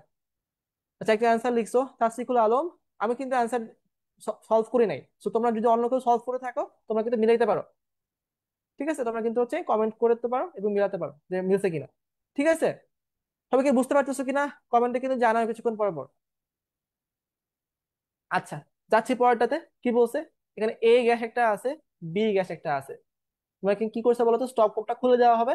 তো বলছে উদ্দীপকের গ্যাস মিশ্রণের চাপ যদি 110 কিলো প্যাসকেল হয়, তাহলে গ্যাস দুটি আদর্শ আচরণ করবে কিনা, গ্যাস দুটা আদর্শ আচরণ করবে কিনা। ঠিক আছে, সো ফার্স্ট অফ অল এখানে খেয়াল করতে হবে, তোমাকে এখানে দেওয়া আছে যে গ্যাস মিশ্রণের চাপ হচ্ছে 110 কিলো প্যাসকেল। এটা কিন্তু হচ্ছে আমাদের এমনি করে বের করা দরকার ছিল না, এভাবে করে কিন্তু আমাদের বের করা দরকার ছিল না। তার কারণ খেয়াল করো, এখানে এ গ্যাসের চাপ হচ্ছে P1, এটার ভলিউম হচ্ছে V1। এখানে এই বি গ্যাসের প্রেসার হচ্ছে P2 এবং এটার ভলিউম হচ্ছে V2। যখন তোমার স্টপ কোকটা খুলে দেওয়া হবে, খেয়াল করো খুব ভালোভাবে খেয়াল করো, যখন স্টপ কোকটা খুলে দেওয়া হবে তখন ফাইনাল ভলিউম যদি হচ্ছে ভি হয়, যদি ফাইনাল ভলিউমটা হয় ভি, এই ভি এর ভ্যালু কি হবে জানো, এই ভি এর ভ্যালু হবে V1 প্লাস V2। কেন হবে বুঝতে পারতেছো তোমরা, জাস্ট যখন স্টপ কোক খুলে দিব তখন টোটাল যে ভলিউম সেই ভলিউমটা কি হবে, জাস্ট তোমার এখানে অ্যাড হয়ে যাবে, এখানে এখানে অ্যাড হয়ে যাবে। তো তাহলে খেয়াল করো, আমরা একটু আগে বলছিলাম যে ফর্মুলাটা P1 V1 plus P2 V2 is equal to P into V. এখানে ভি এর ভ্যালু কি বলতো, এটা কেন লিখতে পারি, V1 প্লাস V2। তো এখান থেকে কিন্তু আমার অটোমেটিক্যালি পি এর ভ্যালুটা আমরা পেয়ে যাব। তো দেখি আমরা এখানে কত আসে। এখানে P1 এর ভ্যালু হচ্ছে তোমার হচ্ছে 82 সেন্টিমিটার, আর হচ্ছে V1 এর ভ্যালু হচ্ছে 415 25 প্লাস এখানে P2, এখন কি দেওয়া আছে বলতো, 780 মিলিমিটার, আর এখানে কি দেওয়া ছিল বলতো, সেন্টিমিটার। সেন্টিমিটার এবং মিলিমিটারের মধ্যে পার্থক্য কি বলতো, তোমার একটা একটা 10 গুণ, তো এখানে 78 centimetre into 455 is equal to P into V1 plus V2 কত হবে বলতো, 425 প্লাস 455। এখান থেকে কি পাই বলতো আমরা, পি এর ভ্যালুটা পাই। সবাই লিখো কমেন্টে, পি এর ভ্যালু কত আসবে। আমি করতেছি, তোমরাও করো।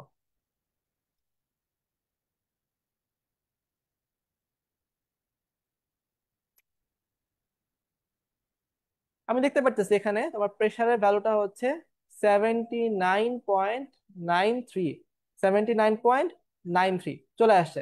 ঠিক আছে। আর এখানে কি বলছে বলতো, মিশ্রণের চাপ হচ্ছে 110 কিলো প্যাসকেল। আচ্ছা, এটা তোমার হচ্ছে, তোমার কি বলতো, এটা তোমার হচ্ছে সেন্টিমিটার হার্ট। তোমার হচ্ছে কি বলতো, সেন্টিমিটার হার্ট। সো এইখান থেকে তোমাকে কনভার্ট করতে হবে তোমার কিলো প্যাসকেলে। কনভার্ট করতে হবে কি হবে বলতো, কিলো প্যাসকেলে। যদি দেখো এটা 110 হয়েছে, তাহলে বলবো হ্যাঁ আদর্শ আচরণ করতেছে। আর যদি দেখো 110 আসে নাই, তাহলে বলবো কি বলতো, এটা আদর্শ আচরণ করতেছে না। বুঝা গেছে? আচ্ছা, তো তারপর যাচ্ছি পরেরটাতে, গতিশক্তি, গ্যাসের গতিশক্তি। তো আমরা জানি যে যদি হচ্ছে আমরা এন মোল গ্যাসের জন্য গতিশক্তি বের করতে চাই, ফর্মুলা কি, E K is equal to 3/2 N R T. E K is equal to 3/2 N R T. আর যদি হচ্ছে আমরা এন সংখ্যক অণুর জন্য হিসাব করি, ঠিক আছে, এন সংখ্যক অণুর জন্য হিসাব করি, এটা কি বলতো, তোমার হচ্ছে মোল সংখ্যার জন্য, এন মোল, এন মোল। আর এটা কি বলতো, তোমার হচ্ছে এন সংখ্যক অণুর জন্য, এন সংখ্যক অণুর জন্য গতিশক্তির ফর্মুলা। ঠিক আছে, কে মানে কি বলতো, বোল্টজম্যান কনস্ট্যান্ট। কে কি বলতো, বোল্টজম্যান কনস্ট্যান্ট ভ্যালু কি, R by N, R by N. আচ্ছা, তো যাচ্ছি পরেরটাতে, মানে এটা সিকিউ যাচ্ছি আমরা। সিকিউর মধ্যে কি বলছে বলতো, খুবই কমন প্রশ্ন একটা, বারবার চলে আসে এই জিনিসটা। 27 ডিগ্রি সেলসিয়াস তাপমাত্রায় 11 গ্রাম বি গ্যাসের গতিশক্তি বের করো। এই গ্রাফটা দরকার নাই, ঠিক আছে, গ্রাফের কোনো এখানে ভূমিকা নাই, জাস্ট এখানে যা ইনফো আছে সেটাই আনা। তো আমরা কি দেখছি বলতো, তোমার হচ্ছে এখানে আচ্ছা না, এখানে একটু ঝামেলা আছে, এখানে একটু ঝামেলা আছে। তোমার এখানে বি এর কিন্তু হচ্ছে কি গ্যাস সেটা কিন্তু দেওয়া নাই, বি হচ্ছে কি গ্যাস সেটা কিন্তু দেওয়া নাই। আমরা হচ্ছে যখন গতিশক্তি বের করব, ই K is equal to 3/2 N R টি। এখানে এন মানে কি বলতো, এন ইজ ইকুয়াল টু হচ্ছে ডাব্লিউ বাই এম। সো আমাকে গতিশক্তির জন্য সেটা আণবিক ভরটা জানা লাগবে। বাট এই গ্রাফ থেকে কিন্তু আমি কোনোভাবেই এটার আণবিক ভরটা পাবো না। সো এটার মধ্যে কোশ্চেনটা হচ্ছে ইনকমপ্লিট। আচ্ছা, ইনকমপ্লিট না, ইনকমপ্লিট না, দেখো খেয়াল করো এখানে কি বলছে বলতো, বি গ্যাসটি চুনা পাথরের বিয়োজনে সৃষ্ট, চুনা পাথরের বিয়োজনে, তাহলে কিন্তু আমি পেয়ে গেছি। চুনা পাথর মানে কি বলতো, ক্যালসিয়াম কার্বনেট, বিয়োজন করলে কি পাওয়া যায় বলতো, calcium oxide plus carbon dioxide, carbon dioxide. তার মানে কি বলতো, এখানে এই গ্যাসটা কি বলতো, কার্বন ডাইঅক্সাইড। তাহলে এম এর ভ্যালু কত, এম এর ভ্যালু হচ্ছে 44, বাকিটা তাহলে হয়ে গেল। এখানে এন এর ভ্যালু পেয়ে যাবো আমি ডাব্লিউ বাই এম। ডাব্লিউ এর ভ্যালু কত, 11, এম এর ভ্যালু 44, বসা দিলে আমি ইকে এর ভ্যালুটা পেয়ে যাবো। ইকে এর ভ্যালুটা আমরা এখানে পেয়ে যাবো। বোঝা গেছে? সো আমার মতো কিন্তু হচ্ছে ফার্স্টে খেয়াল করি না, আমি যেমন ফার্স্টে খেয়াল করি নাই, তো তোমরা যদি হচ্ছে এভাবে করে কোশ্চেন যদি খেয়াল না করো, তাহলে কিন্তু হচ্ছে অ্যান্সার করতে পারবে না। সো প্রশ্নটা ভালোভাবে খেয়াল করতে হবে, আদারওয়াইজ কিন্তু আমাদের অ্যান্সার করতে অসুবিধা হবে। বুঝা গেছে? আচ্ছা, সো দেখতেছি আমরা পরেরটা, উদ্দীপকের কিউ গ্যাসের গতিশক্তি 30 ডিগ্রি সেলসিয়াস তাপমাত্রায় নির্ণয় করো। উদ্দীপকের কিউ গ্যাসের গতিশক্তি কি বলতো, 30 ডিগ্রি সেলসিয়াস তাপমাত্রাতে নির্ণয় করো। তো এখানে তোমার সেম কাহিনী অবস্থা, সেম অবস্থা, এখানে তোমার হচ্ছে আণবিক ভরটা আমরা পাচ্ছি না, তো ধরে নিচ্ছে এটার মধ্যে আগের মতো কাহিনী। এখানে এম ধরে নিচ্ছে এবং কার্বন ডাইঅক্সাইড মানে 44 গ্রাম। আর বাকিটা তো বুঝতেই পারতেছো যে ইকে is equal to 3/2 N R টি। এখানে সলভ করলেই তোমার হচ্ছে কি বলতো, গতিশক্তিটা পেয়ে যাবে। গতিশক্তিটা কি বলতো, পেয়ে যাবে। আরএমএস বেগ, আমরা কি জানি ফর্মুলাটা কি, C R M S is equal to √3 R T divided by M, 3 R T divided by M. খেয়াল করো এখানে এম কিন্তু কেজিতে, এম কিন্তু বলতো কেজিতে। ইউজুয়ালি যখন আমরা লিখি, মনে করো অক্সিজেনের আণবিক ভর কত, লিখি কত বলতো, 32 গ্রাম লিখি। 32 লিখলে কিন্তু হবে না। 32 লিখলে দেখবা তোমার এখানে আনসারটা মিলতেছে না। তো কি করতে হবে বলো তো, এখানে 32 কে 1000 দ্বারা ভাগ করে কেজিতে কনভার্ট করতে হবে, এবং তারপর হচ্ছে এই ফর্মুলাতে বসাতে হবে। আদারওয়াইজ হচ্ছে কি বলতো, এখানে মিলবে না।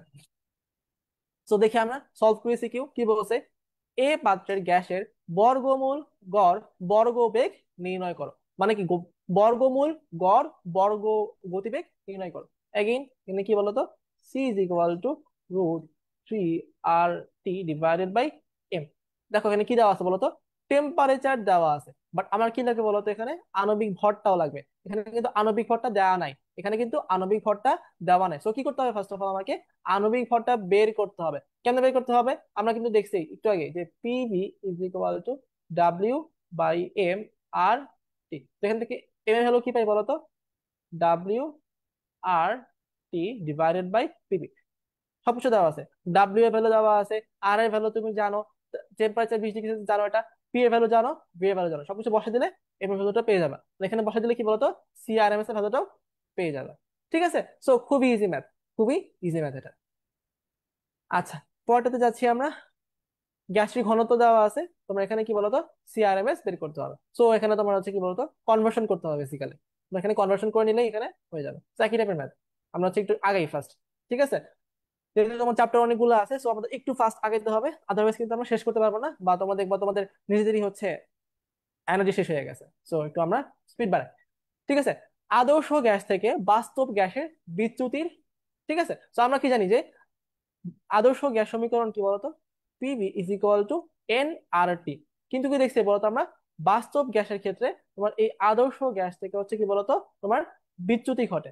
এখানে কি সমীকরণ মানে বলতো, তোমার হচ্ছে ভ্যান ডার ওয়ালস সমীকরণ মাপে মেনে চলো। ঠিক আছে, V - NB is equal to NRT। এটা কি বলতো, আদর্শ গ্যাস সমীকরণ। এটা তোমার কি বলতো, আদর্শ গ্যাস সমীকরণ। আর এটা কি বলতো, বাস্তব গ্যাস সমীকরণ। তো এখানে কি করছে বলতো, একটা বিচ্যুতি ঘটছে না, তো এই বিচ্যুতি নিয়ে এখানে এখানে আলোচনা করছে। আচ্ছা, তো এখানে দেখি আমরা কি বলছে, তোমার উদ্দীপকে উল্লেখিত এ এবং বি গ্যাসের মধ্যে কোনটি আদর্শ আচরণ থেকে এখানে বেশি বিচ্যুতি দেখাবে। ঠিক আছে, উদ্দীপকে উল্লেখিত এ এবং বি গ্যাসের মধ্যে কোনটি আদর্শ আচরণ থেকে এখানে কি বলতো, বিচ্যুতি বেশি দেখাবে। তো এখানে আগেই ঠিক সেম ভাবে ফার্স্ট অফ অল তোমাকে কি করতে হবে বলতো, আণবিক ভর বের করতে হবে, এটার আণবিক ভর বের করতে হবে, এবং আণবিক ভর কম্পারিজন করে বলতে হবে যে কোনটা বেশি বিচ্যুতি ঘটাবে এবং কোনটা কম বিচ্যুতি ঘটাবে। ঠিক আছে, সো যাচ্ছি পরেরটাতে। ওকে, ভ্যান্ডারবাল্স সমীকরণটা আবার চলে আসছে এখানে, যে বাস্তব গ্যাসের বিচ্যুতির কারণ এবং ভ্যান্ডারবাল্স সমীকরণ, অর্থাৎ কি বাস্তব গ্যাসের আদর্শ আচরণের শর্ত। তো এখানে বেসিক্যালি কি বলছে ঘতে, উদ্দীপকের বি এবং সি গ্যাসের আদর্শ আচরণ না করা কারণ সমীকরণ সহ বিশ্লেষণ করো। সমীকরণ সহ বিশ্লেষণ করো, এখানে কি করতে হবে, এখানে তোমার ভ্যান্ডারবাল্স সমীকরণটা লিখতে হবে এবং এটা তোমাকে বিশ্লেষণ করতে হবে ইন ব্রিফ। ঠিক আছে, ব্রিফে আলোচনা করতে হবে কি বলতো, এই যে এখানে আমার P plus N²A divided by V² V minus NB is equal to NRT। So এখানে আদর্শ গ্যাস আচরণ করে নাই কেন, কেন বলতো, এখানে A এর ভ্যালু একটা আছে, বি এর ভ্যালু একটা আছে।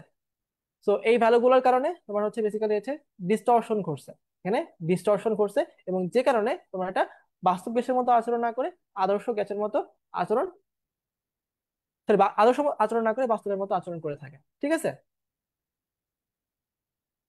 আচ্ছা, সো অ্যাগেইন এখানে সেম, তোমাকে ডেসক্রিপশন দিতে হবে, ডেসক্রিপশন দিতে হবে। তো একটু তোমরা হচ্ছে ডেসক্রিপশন দিতে পারবো। ফার্স্টে কি করতে হবে, ইকুয়েশন লেখা লাগবে। ইকুয়েশন লেখার পরে তোমার হচ্ছে কি কি ফ্যাক্টর আছে, তোমাদের খেয়াল আছে, ফ্যাক্টর কিন্তু তোমার দুইটা ইম্পর্টেন্ট ফ্যাক্টরের কথা বলা হয়েছিল, যে একটা তোমার কি বলতো প্রেসারের ফ্যাক্টর, একটা কি বলতো তোমার হচ্ছে প্রেসারের ফ্যাক্টর। চাপ যত বেশি বাড়াবা, চাপ যত বেশি বাড়াবা তত কি হবে তোমার বলতো, বিচ্যুতি ঘটবে। আর যত কি বলতো তোমার ভলিউম যত কমাবা, যত ভলিউম কমাবা, তত প্রেসার বেশি বাড়াবা, তত কি হবে তোমার বলতো, বিচ্যুতি বেশি ঘটবে। সো এই জিনিসগুলো একটু এক্সপ্লেন করে লিখতে হবে, তাহলে কি আশা করা যায় তোমরা হচ্ছে এখানে ফুল মার্কস পাবো। সেখানে যেগুলো, যেহেতু এগুলো ম্যাথমেটিক্যাল বা অ্যানালিটিক্যাল চ্যাপ্টার টপিক না, সেগুলো কিন্তু হচ্ছে আমরা চাইলে হচ্ছে ফাস্ট ফরওয়ার্ড করতে পারি। তারপর তোমার কি বলতো, অম্ল এবং ক্ষার তত্ত্ব খুবই ইম্পর্টেন্ট, অম্ল এবং ক্ষার তত্ত্ব। স্পেশালি এমসিকিউ তে কিন্তু এখান থেকে অবশ্যই একটা প্রশ্ন থাকবে। মধ্যে তিনটা তত্ত্ব আছে, কি কি আছে বলতো, অ্যারহেনিয়াস আছে, ফার্স্ট অফ অল কি বলতো, এখানে অ্যারহেনিয়াস, অ্যারহেনিয়াস, অ্যারহেনিয়াস। তারপর তোমার আছে কি বলতো, ব্রনস্টেড, ব্রনস্টেড লাউরি। এবং তারপর তোমার কি আছে বলতো, লুইস তত্ত্ব, অ্যারহেনিয়াস তত্ত্ব, ব্রনস্টেড তত্ত্ব এবং লুইস তত্ত্ব। অ্যারহেনিয়াস অনুসারে কি বলা হয়েছে, অ্যারহেনিয়াস অনুসারে বলা হয়েছে যে এসিড কারা, এসিড হচ্ছে তারা যারা হচ্ছে এইচ প্লাস দান করে। আমি লিখি, ঠিক আছে? অ্যালকেনেসের মধ্যে কারা অ্যাসিড, যারা তোমার হচ্ছে এইচ প্লাস দান করে, এবং বেস কারা, যারা ওএইচ মাইনাস দান করে। ব্রনস্টেড অনুসারে কারা অ্যাসিড, ব্রনস্টেড লাউরির মতবাদ অনুসারে এসিড হচ্ছে তারা যারা এইচ প্লাস তোমার হচ্ছে ডোনেট করে, আর বেস কারা, যারা এইচ প্লাস গ্রহণ করে। আর লুইস তত্ত্ব অনুসারে কারা, লুইস তত্ত্ব অনুসারে তোমার হচ্ছে ইলেকট্রন ডোনেশনের ব্যাপারটা চলে আসে। যারা এসিড কারা, এসিড হচ্ছে যারা তোমার হচ্ছে ইলেকট্রন জোর গ্রহণ করে। আর বেস কারা, তোমার কি বলতো, ইলেকট্রন ডোনেট করতে পারে। ইলেকট্রন তোমার কি করতে পারে বলতো, ডোনেট করতে পারে। আর এর কি বলতো, তোমার ইলেকট্রন গ্রহণ করতে পারে। বুঝা গেছে? তো অ্যারহেনিয়াস তত্ত্ব কি, এসিড কারা, যার এইচ প্লাস দান করে, আর বেস কারা, যার ওএইচ মাইনাস দান করে।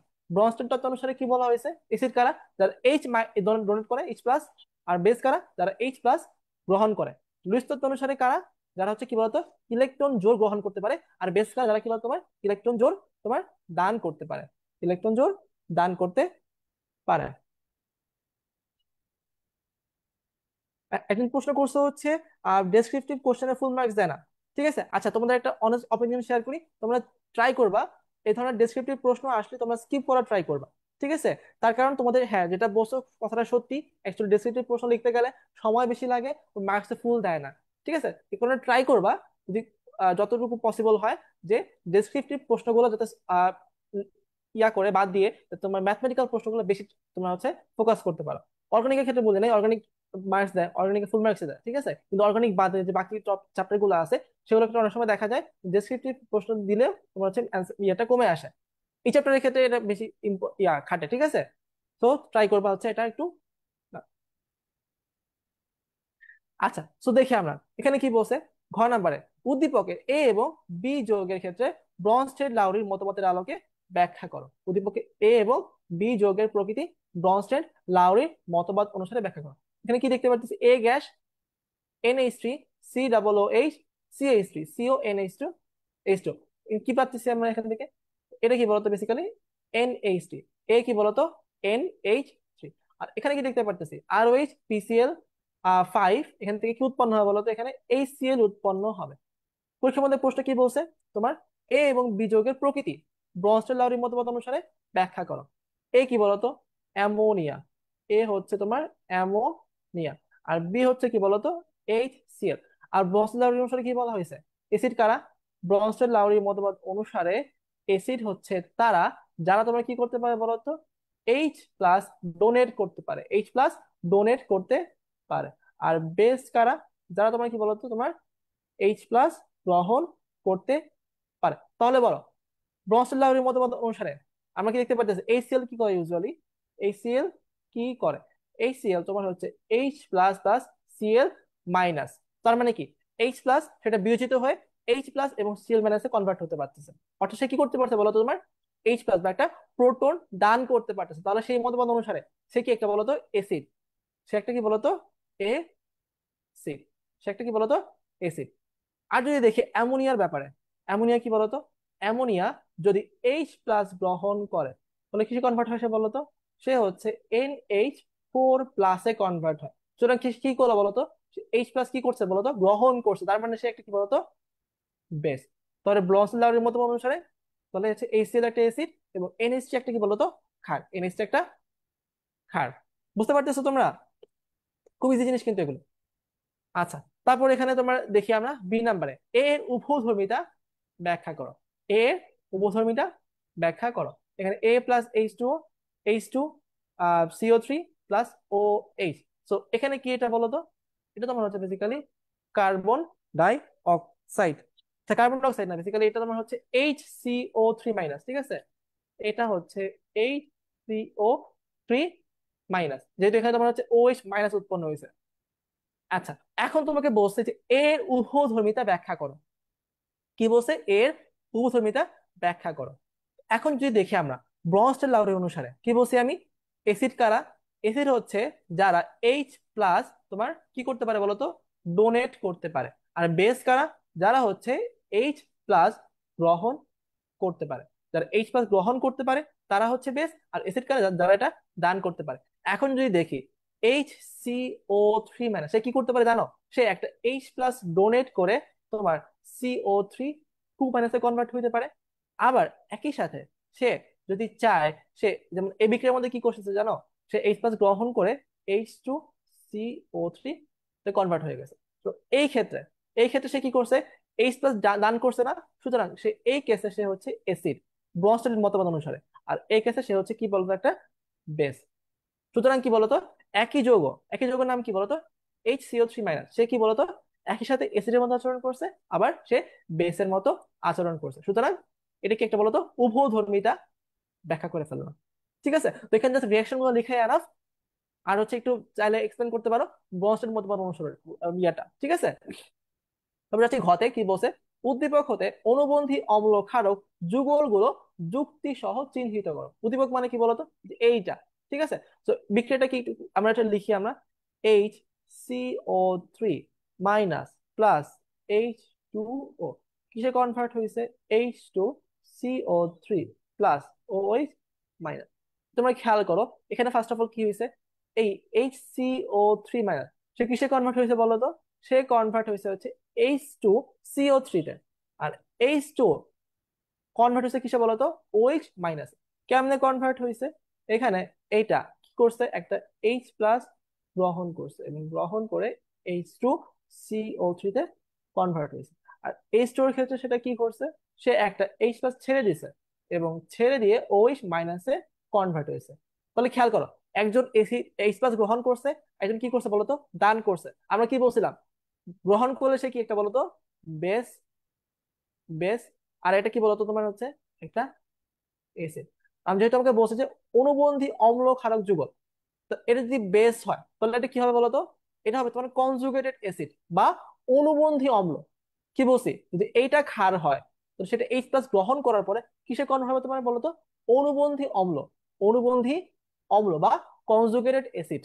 আর এটা কি বলতো, এটা অ্যাসিড না, সে কি করছে বলতো, একটা H+ ছেড়ে দিছে, সে কিসে কনভার্ট হবে বলতো, সে হবে তোমার কনজুগেটেড বেস বা অনুবন্ধী ক্ষারক। তো বুঝতে পারছো, তো এইভাবে করে একটু দেখাবা সবগুলোর ক্ষেত্রে, যে এই CO3 ক্ষেত্রে কি করছে, H2 এর ক্ষেত্রে কি করছে, এখানে বেসকে, তারপর সেটার কনজুগেটেড অ্যাসিডকে, এখানে অ্যাসিডকে, সেটা কনজুগেটেড বেসকে। এনাফ, বুঝা গেছে? সবাই কি বুঝতে পারছো কিনা জানো তো এটা আমাকে, সবাই একটু বুঝতে পারছো কিনা আমাকে একটু কমেন্টে জানাও। সো তোমরা চাইলে হচ্ছে আমার বইয়ের মধ্যে কিন্তু খুব সুন্দরভাবে এক্সপ্লেন করা আছে, এক্সাম্পল গুলো দেখে যেতে পারো। এনাফ, হয়ে যাবে, ঠিক আছে। বয়স দেখে তোমার কিন্তু প্রায় চলে আসে প্রশ্ন, তো এটা হচ্ছে খুব বেশি ইম্পর্টেন্ট। সো মোটামুটি এটাই ছিল তোমার চ্যাপ্টার 2। চ্যাপ্টার 1, বেসিক্যালি চ্যাপ্টার 1 এর ইম্পর্টেন্ট যে সিকিউর এর জন্য সেই টপিক গুলো। ঠিক আছে, এখন আমরা শুরু করবো হচ্ছে চ্যাপ্টার 3 বা পরিমাণগত রসায়ন। আচ্ছা, তো শুরু করি তার আগে তোমরা জানাও যে তোমাদের হচ্ছে একটু আমরা গল্প করি, ঠিক আছে। তোমাদের হচ্ছে এক্সামটা কেমন যাচ্ছে, এইচএসসি এক্সামটা কেমন যাচ্ছে, তোমাদের হচ্ছে কি প্রিপারেশন ভালো হচ্ছে কিনা, বা কোন জায়গায় বেশি সমস্যা হচ্ছে, এমসিকিউ তে না সিকিউ পার্টে, এবং তোমার কি মনে হয় যে সামনের এক্সাম গুলা কি করলে ভালো হবে, ঠিক আছে, একটু জানাও আমাকে। আমার নেক্সট চ্যাপ্টার শুরু করব 1 মিনিটের মধ্যে, ঠিক আছে।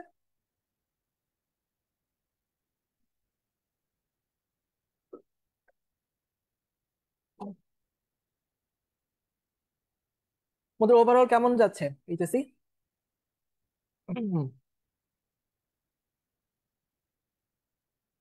মাশাল্লাহ, ভালো যাচ্ছে, শুনে ভালো লাগলো। তোমরা হচ্ছে মেইন ফোকাস করবে, আমি তোমাদের বলি একটু, ঠিক আছে। আমাদের ভিডিও বানাইছিলাম, তোমরা দেখছো কিনা জানি না।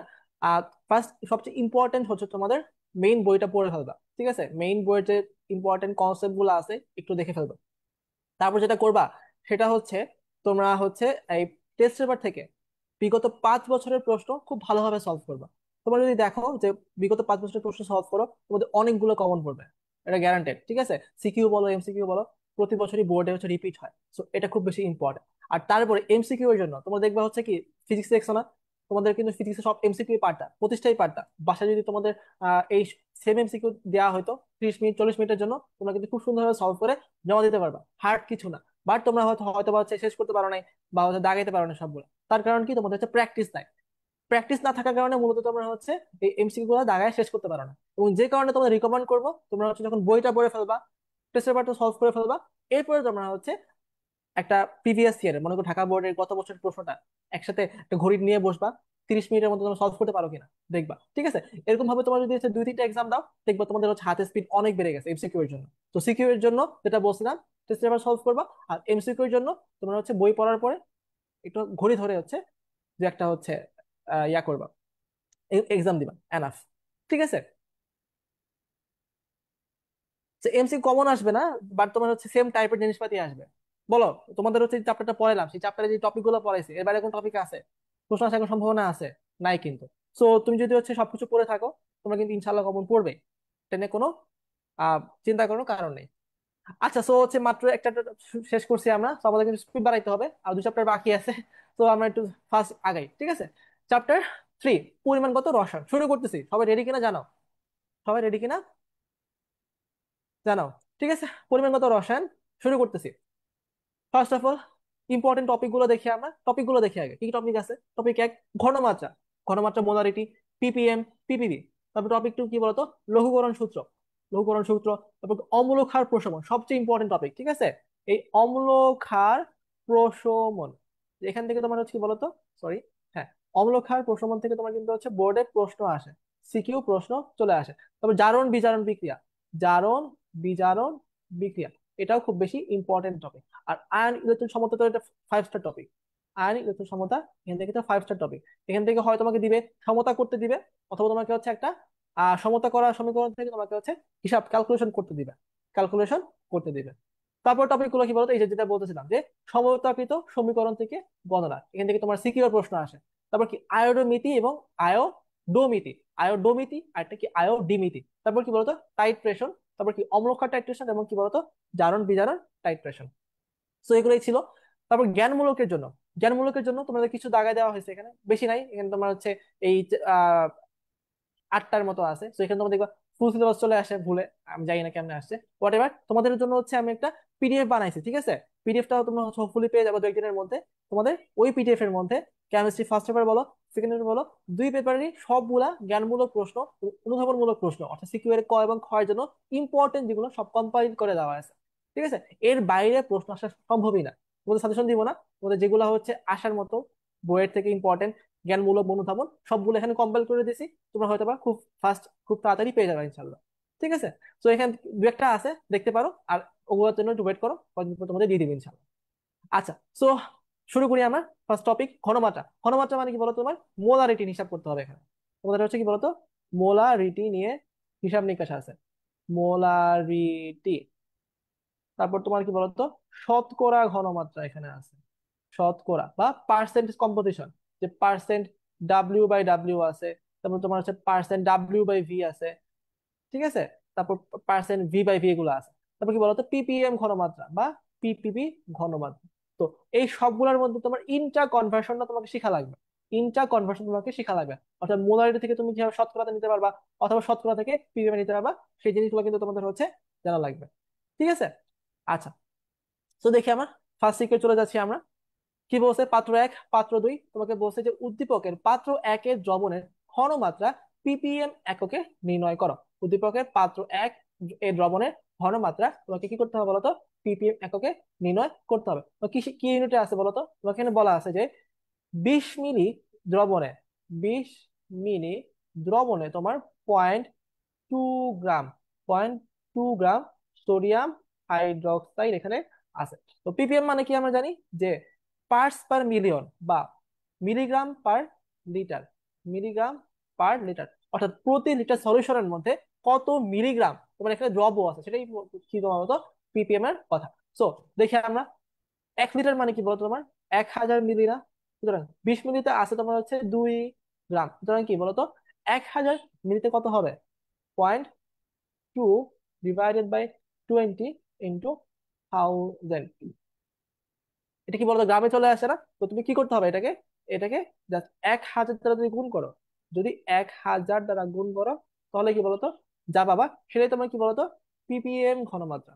এটা তোমার কি বলতো পিপিএম ঘনমাত্রা। হ্যাঁ, তোমরা চাইলে হচ্ছে অনেকে ফর্মুলা ইউজ করতে পারো, তোমরা চাইলে অনেকে ফর্মুলা ইউজ করতে পারো, কোনো সমস্যা নেই, বাট আমি প্রেফার করি তোমাদের হচ্ছে এমনি করে কথায় লিখে লিখে করা। তো তোমাদের জন্য কি বলতো, তোমার কোনো ধরনের ঝামেলা হয় না। যাচ্ছি পরেরটাতে, কি বলছে, উদ্দীপকের পাত্র এক দ্রবণের ঘনমাত্রা ppm এককে নির্ণয় করো। সো এখানে তোমার ঘনমাত্রা কিসে দেওয়া আছে বলতো, 0.4 মোলার, 0.4 মোলার। তাহলে কি করতে হবে তোমাকে, মোলারিটি থেকে ppm এ কনভার্ট করতে হবে, মোলারিটি থেকে ppm এ কনভার্ট করতে হবে। কেমনে করতে হয়, কেমনে করতে হয় বলতো, এখানে কি আছে, 0.4 মোল সালফিউরিক অ্যাসিড, তার মানে কি, 0.4 মোল সালফিউরিক অ্যাসিড মানে কি, তার মানে হচ্ছে 1 লিটার দ্রবণের মধ্যে তোমার হচ্ছে কি বলতো, H2SO4 আছে কতটুকু বলতো, 0.4 মোলার, 0.4 মোলার। এখন 0.4 মোল মানে কি, 0.4 মোল মানে কি, কি করতে পারি বলতো এটাকে আমি, যদি আমি আণবিক ভর, সালফিউরিক অ্যাসিডের আণবিক ভর কত বলতো, 98, তাহলে কি হবে বলতো তোমার, তুমি গ্রামে পেয়ে যাবে না, যে কত গ্রাম সালফিউরিক অ্যাসিড এখানে আছে, সালফিউরিক অ্যাসিড কত আছে কি বলতো, 98 দ্বারা গুণ করলে এখানে হবে।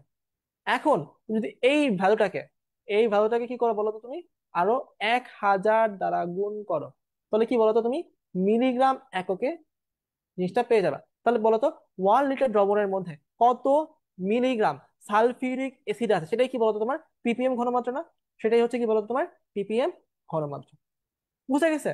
তো এটা কিন্তু খুব ইজি এবং খুব ইম্পর্টেন্ট, এখান থেকে তোমার বোর্ডে প্রায় চলে আসে, প্রতি বছরই চলে আসে যে তোমার এই ধরনের কনভার্সন গুলা। এরপর প্রশ্ন কি বলছে, যে উদ্দীপকের পাত্রের দ্রবণে 100 মিলি পানি যোগ করলে ppm এককে ঘনমাত্রা কত হবে। তো এখানে কি দেওয়া আছে বলতো, পার্সেন্ট কম্পোজিশন দেওয়া আছে, পার্সেন্ট কম্পোজিশন দেওয়া আছে।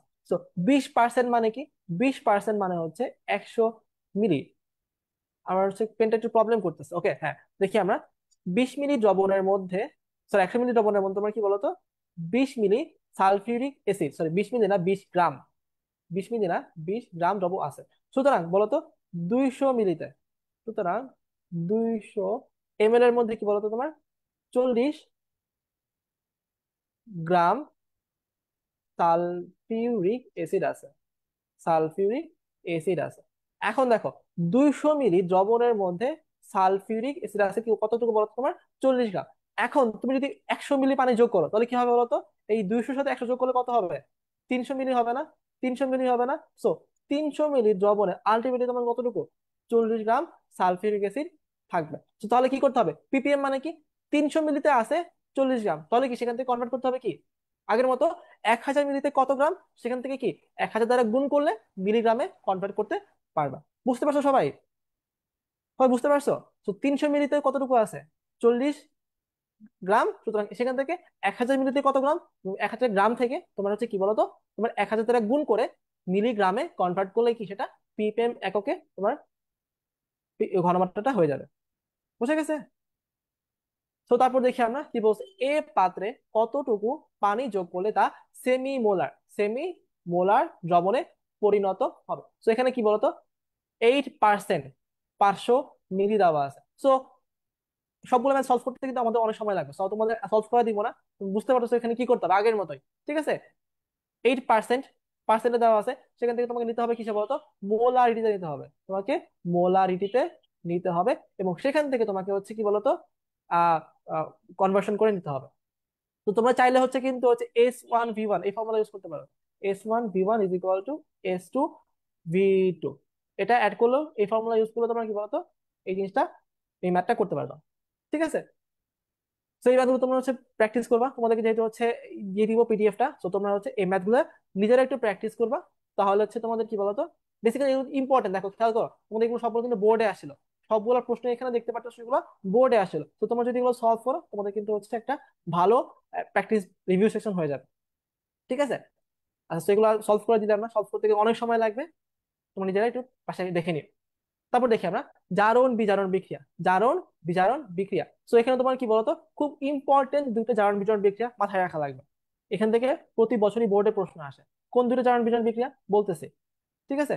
ফার্স্ট এটা হচ্ছে FeSO4 plus plus KMnO4 plus H2SO4, এইটা আর আরেকটা হচ্ছে F E S O four plus K2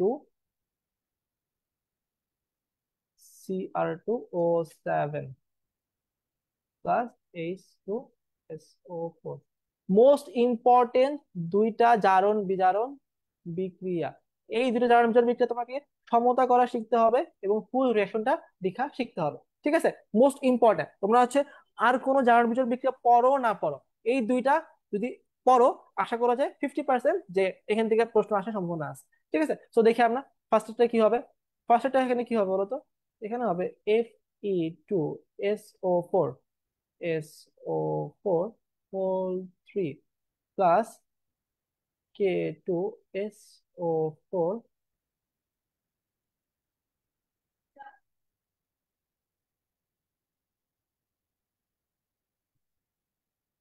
plus H2O। সমতা করতে হবে এরপর। ঠিক সেম হবে এখানে। এখানে কি হবে? Fe2SO4 whole 3 plus K2SO4।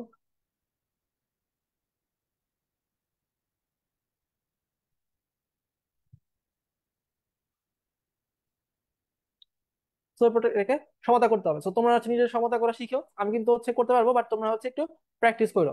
ঠিক আছে, একটু এই দুইটা ইম্পর্টেন্ট, মোস্ট ইম্পর্টেন্ট দুইটা তোমার জার্মান রিটার্ন বিক্রিয়া।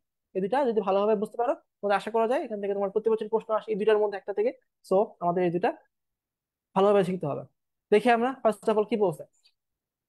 এখানে বলছে যে এই বিক্রিয়ায়, 1 নং বিক্রিয়ায় জারক এবং বিজারক পদার্থ চিহ্নিত করে কারণ বর্ণনা করো। জারক এবং বিজারক চিহ্নিত করে কি করতে হবে বলতো? কারণ বর্ণনা করতে হবে। সো আমরা একটু আমাদের রিভিউ করে আসি। ঠিক আছে, জারণ বিজারণ, জারক বিজারক, এই চারটা কনসেপ্ট। জারণ বিজারণ, তারপর কি বলতো? জারক বিজারক, জারক এবং কি বলতো? বিজারক। মাথায় রাখবা, জারণ মানে হচ্ছে ছাড়ন। জারণ মানে কি বলতো? ছাড়ন। আর বিজারণ মানে হচ্ছে গ্রহণ। বিজারণ মানে কি বলতো? তোমার হচ্ছে গ্রহণ। ঠিক আছে, কি ছাড়ন? ইলেকট্রন ছাড়ন। ঠিক আছে, ইলেকট্রন ছাড়ন আর ইলেকট্রন গ্রহণ। তার মানে জারণ বিক্রিয়া মানে কি? যে বিক্রিয়ায় কোন একটা রাসায়নিক মৌল বা পদার্থ কি করে বলতো? ইলেকট্রন ছেড়ে দেয়, সেটার নাম কি? সেই বিক্রিয়ার নাম কি? সেই বিক্রিয়ার নাম হচ্ছে জারণ বিক্রিয়া। আর বিজারণ বিক্রিয়া মানে কি? যে বিক্রিয়ায় কোন একটা পদার্থ কি করে বলতো? ইলেকট্রন গ্রহণ করে, সেটার নাম কি বলতো? বিজারণ বিক্রিয়া। আর জারক মানে কি? জারক মানে কি? জারক মানে যার, যে অপরকে জারিত করবে। কি করে বলতো? অপরকে জারিত করবে, অপরকে জারিত করবে। তোমরা চাইলে এটা মাথায় রাখতে পারো এভাবে করে। আমি এভাবে করে মাথায় রাখি যে তোমরা তো নাম শুনছো তাই না? ঘটক। ঘটক, ঘটক মানে কি বলতো? সে কি করে? সে অপরের বিয়ে ঘটাতে সাহায্য করে। অপরের বিয়ে ঘটাতে সাহায্য করে, বা সে কিন্তু নিজে বিয়ে করে না। সো সেম কাহিনী। জারক, সে কি করে বলতো? অপরকে জারিত করে, বাট তার নিজের কি ঘটে? তার বিজারণ ঘটবে। জারক কি করবে? অপরকে জারিত করবে, নিজের বিজারণ করবে। তাহলে কি বিচারক কি করবে বলতো? সেম কাহিনী। বিচারক অপরকে বিচারিত করবে, নিজে জারিত করবে। তো ওই চারটা যে মাথায় রাখলে একদম তোমার জারণ বিজারণ, জারক বিচারকের কনসেপ্ট একদম ক্লিয়ার। তো কি বললাম? জারণ মানে ইলেকট্রনের ছাড়ন, বিজারণ মানে ইলেকট্রনের গ্রহণ, জারক মানে অপরকে জারিত করবে, নিজের বিজারণ করবে, বিচারক মানে অপরকে বিজারিত করবে এবং নিজের জারণ করবে। সবাই ক্লিয়ার জিনিসটা? সবাই কি একদম ক্লিয়ার, ফুল ক্লিয়ার এই চারটা কনসেপ্ট? যদি ক্লিয়ার থাকো তাহলে হচ্ছে আমরা যাই এই বিক্রিয়ার ক্ষেত্রে। কি বলছে বলতো? তোমার এখানে বলছে যে লোহা। ঠিক আছে, এখানে কি বলছে বলতো? লোহা। তো লোহা থেকে কি কনভার্ট হয়েছে বলতো? Fe3+। তো বলো, Fe2+ থেকে Fe3+ এ কনভার্ট হওয়ার জন্য কি লাগবে বলতো? একটা ইলেকট্রন ছাড়া লাগবে না? কি করা লাগবে বলতো? ইলেকট্রন ছেড়ে দেওয়া লাগবে। আর এখানে কি আছে বলতো? ম্যাঙ্গানিজ +7 আছে না? ম্যাঙ্গানিজ আছে +7। এখানে +7 থেকে +2 তে, +7 থেকে +2 তে কনভার্ট হওয়ার জন্য কি করা লাগবে বলতো? 5টা ইলেকট্রন এখানে গ্রহণ করা লাগবে। তাহলে বলো, ইলেকট্রন ছাড়া মানে কি ধরনের বিক্রিয়া? জারণ বিক্রিয়া না? জারণ বিক্রিয়া না? আর এটা কি ধরনের বিক্রিয়া? বিজারণ বিক্রিয়া। আর আমরা কি জানি বলতো? জারক মানে অপরকে জারিত করে, বিজারক কি হবে বলতো? বিজারিত করবে। সুতরাং এখানে কি বলতো? এইটা হচ্ছে বিজারক। আর এটা কি বলতো একটা জারক। এটা কি বলতো একটা জারক, আর ওটা কি বলতো একটা বিজারক। সবাই কি বুঝতে পারছো? সবাই ক্লিয়ার কিনা একটু বলো। এই জারণ বিজারণের কনসেপ্ট গুলো যদি বুঝতে পারো তাহলে তোমার জন্য হচ্ছে বাকি জিনিসপাতি বোঝা একদম সহজ। বাকি বিষয়গুলো বোঝা তোমার জন্য একদম সহজ। তো তারপর কি বলতো, আয়ন ইলেকট্রন পদ্ধতিতে সমতা। অলরেডি দেখে ফেলছি আমরা মোস্ট ইম্পর্টেন্ট দুইটা আয়ন ইলেকট্রন পদ্ধতিতে সমতাগুলা। ঠিক আছে। তো এখানে দেখে আমরা কি বলছে, উদ্দীপকের এক নং কোম্পানিতে ব্যবহৃত, এই কোম্পানিতে ব্যবহৃত বিক্রিয়াটি আয়ন ইলেকট্রন পদ্ধতিতে সমতা বিধান করো। উদ্দীপকের এই কোম্পানিতে ব্যবহৃত বিক্রিয়াটি আয়ন ইলেকট্রন পদ্ধতিতে সমতা করো। খেয়াল করেন কি বলছে বলতো, এখানে ছিল লোহার আকরিক। এখানে কি বলছে বলতো, লোহার আকরিক। লোহার আকরিকের মনে কি আছে বলতো, এটার মধ্যে জাস্ট লোহা আছে, জাস্ট লোহা আছে। সো লোহার মধ্যে কি করা হয়েছে, সালফিউরিক অ্যাসিড অ্যাড করা হয়েছে। সালফিউরিক অ্যাসিড অ্যাড করা হয়েছে, কি উৎপন্ন হয়েছে এখানে, FeSO4 প্লাস H2 উৎপন্ন হয়েছে।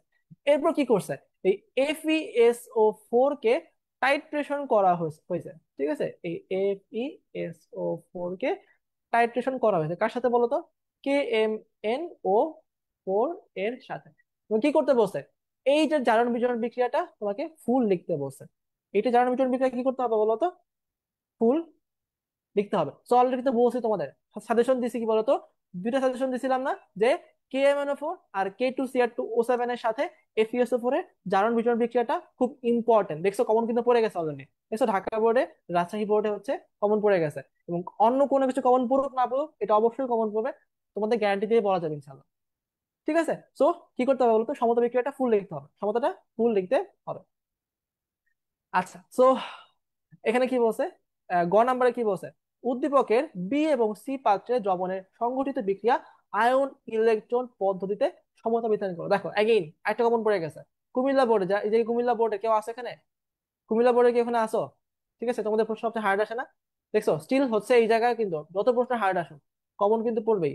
খুব ইম্পর্টেন্ট জিনিস এটা, খুব ইম্পর্টেন্ট জিনিস, প্রতি বছরই আসে। বিগত 10 বছর খেয়াল করে দেখবা প্রতি বছর এখান থেকে একটা বা দুটো সিকিউ অবশ্যই আসে। সো এইটার, এই বিক্রিয়াটা তোমাকে সমতাটা দেখতে হবে। আচ্ছা, তারপর যদি আমরা যাই, যে উদ্দীপকের এ পাত্রে সংঘটিত বিক্রিয়াটা আয়নের মধ্যে সমাধান করো। খেয়াল করো এগেইন, KMnO4 আর হচ্ছে কি বলতো অক্সালিক অ্যাসিড। KMnO4 সাথে কি বলতো, অক্সালিক অ্যাসিড। অক্সালিক অ্যাসিড কোনটা বলতো, H2C2O4, H2C2O4। সো H2C2O4 এর সাথে কি বলতো, KMnO4 এর এই বিক্রিয়াটা। সো এটাও কিন্তু ইম্পর্টেন্ট। সো তোমাদের দেখবা আহ হাজারি স্যারের বইয়ে বেশি না, তোমার হচ্ছে 5 থেকে 6টার মতো হচ্ছে আছে জারণ বিজারণ বিক্রিয়া। তো এগুলো একটু খেয়াল করো, ঠিক আছে। বইয়ের গুলা যদি করে যাও মোটামুটি এনাফ, আর বইয়ের বাইরে করা লাগবে না। হাজারি স্যারের বই পড়ো বা গুরু স্যারের বই পড়ো, দেখবা স্যাররা খুব সুন্দর করে হচ্ছে আলাদা করে এই সমতা গুলা খুব সুন্দরভাবে এক্সপ্লেন করছে। তো যে বইয়ের মধ্যে যেগুলো আছে না, সেগুলো হচ্ছে একটু নিজেরা বাসায় প্র্যাকটিস করে যায় দুই একবার করে, তাহলে দেখবা পরীক্ষা হলে পারবা। তো এটা পরীক্ষা আসে কিন্তু প্রতি বছরই আসে। তো এটা কিন্তু মিস করা যাবে না, কোনো মতে মিস করা যাবে না। আচ্ছা, তো তারপর বলছে কি বলতো, গ নাম্বারে এ পাত্রে অক্সালিক অ্যাসিড যোগ করলে সংঘটিত রিডক্স বিক্রিয়াটি আয়ন ইলেকট্রন পদ্ধতিতে সমাধান করো। দেখছো আগে অক্সালিক অ্যাসিডের সাথে তোমার কি KMnO4 এর তোমার রিডক্স বিক্রিয়া, অক্সালিক অ্যাসিডের সাথে কি বলতো KMnO4 এর রিডক্স বিক্রিয়া, এরাও কিন্তু দেখো তো সেম জিনিস চলে আসছে। তো দেখছো প্রতি বছর কিন্তু এখানে বোর্ড প্রশ্ন রিপিট হয়, সে কারণেই বলছি বেসিক্যালি ইম্পর্টেন্সের সাথে এটা পড়ার জন্য। আচ্ছা, তারপর সমতাকৃত বিক্রিয়া থেকে গণনা।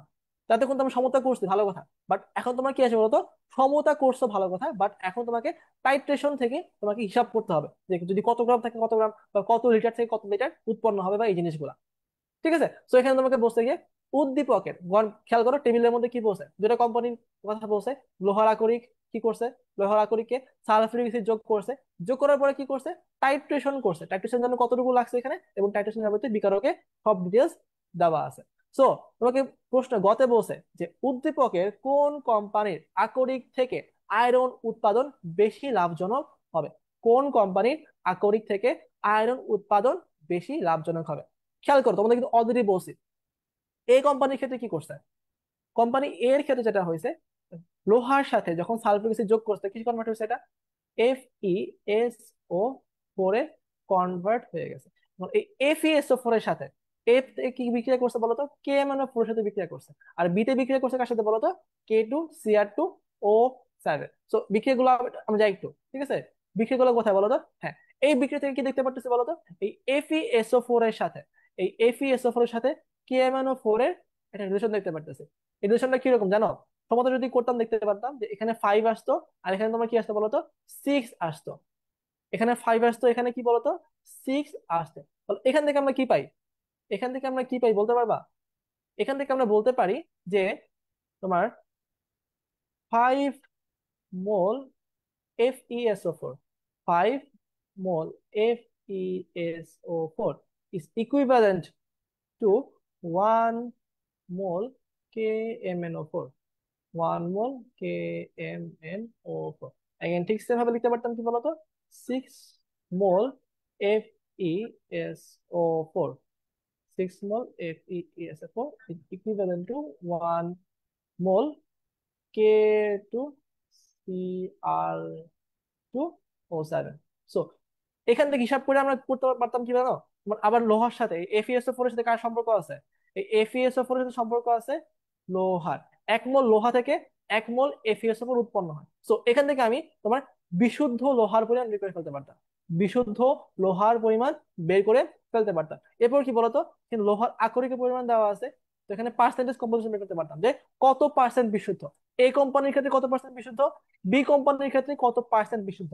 আমি দুটো কম্পারিজন করে আমি একটা কনক্লুশনে পৌঁছাইতাম যে কোনটা বেশি ভালো, কোনটা বেশি ভালো, বা কোনটা বেশি লাভজনক। বুঝে গেছে? তো তোমরা এই ধরনের ম্যাথ পাওয়া বইয়ের মধ্যে, এখন ডিটেলসে সলভ করার মতো জায়গা নেই, সময় নাই, তাড়াতাড়ি করা লাগবে। সো হচ্ছে আমরা একটু ফাস্ট ফরওয়ার্ড করতেছি, ঠিক আছে। যদি কোনো স্টিল কারো প্রবলেম থাকে বলতে পারো, আমি তোমাদের হয়তো বা গ্রুপে হচ্ছে একটা আলাদা ভিডিও দিতে পারি, ঠিক আছে। যদি কারো কোনো প্রবলেম থাকে এই প্রবলেমটার উপরে, তাহলে হচ্ছে আমরা একটা আলাদা ভিডিও বানাবো এই টপিকটার উপরে, ঠিক আছে। আচ্ছা, তো দেখি আমরা কি বলছে। উদ্দীপকের বিজারক পদার্থটিকে জারিত করতে কত আয়তন এ পাত্রে দ্রবণ প্রয়োজন। এখানে বিজারক কোনটা বলতো, এখানে ABC তিন পাত্রের মধ্যে তিনজন আছে, এটার মধ্যে আছে K-4, এটার মধ্যে আছে FeSO4, এটার মধ্যে কি আছে বলতো, K2Cr2O7। এটার মধ্যে একমাত্র একমাত্র লোহাটাই কি বলতো একটা বিজারক।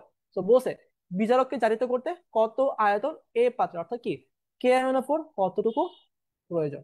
সো কি করতে হবে, ফার্স্ট অফ অল রিয়াকশন লিখতে হবে, তারপর কি করতে হবে, সমতা করতে হবে, তারপর নর্মাল টাইট্রেশনের রুল অনুযায়ী যে 1 মোল FeSO4 is equivalent, sorry, 1 mole KMnO4 is equivalent to তোমার 5 মোল FeSO4। তো সেখান থেকে হিসাব নিকাশ করে তোমাকে হচ্ছে ইয়াটা বের করতে হবে, কত আয়তন বা এই জিনিসগুলো তোমাকে বের করতে হবে। So, একই ধরনের ম্যাথ, একই ধরনের ম্যাথ, সবগুলো হচ্ছে একই ধরনের ম্যাথ। তো তোমরা হচ্ছে একটু বাসায় প্র্যাকটিস করো, ট্রাই করে দেখো।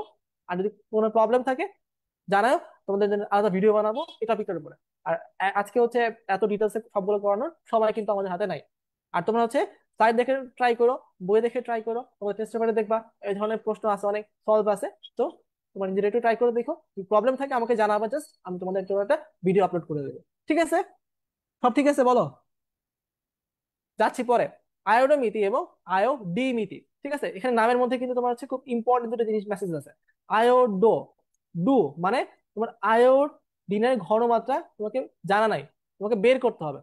আয়োডি মানে ডিড মানে করা আছে, অর্থাৎ আয়োডিনের ঘনমাত্রা তোমাকে এখানে বের করা আছে, আয়োডিনের ঘনমাত্রা বের করা আছে, এবং সেখান থেকে তোমাকে টাইট্রেশন করে তোমাকে হিসাব নিকাশটা করতে হবে। সো এখানে খুব ইম্পর্টেন্ট কিছু রিয়াকশন আছে, খুব ইম্পর্টেন্ট কিছু কি আছে বলতো, তোমার রিয়াকশন আছে। রিয়াকশন গুলো একটু তোমার মাথায় রাখতে পারো। কি কি রিয়াকশন আছে, কপার সালফেট প্লাস আয়োডিন, এই বিক্রিয়া কি উৎপন্ন হয় জানো, Cu2, Cu2 I2,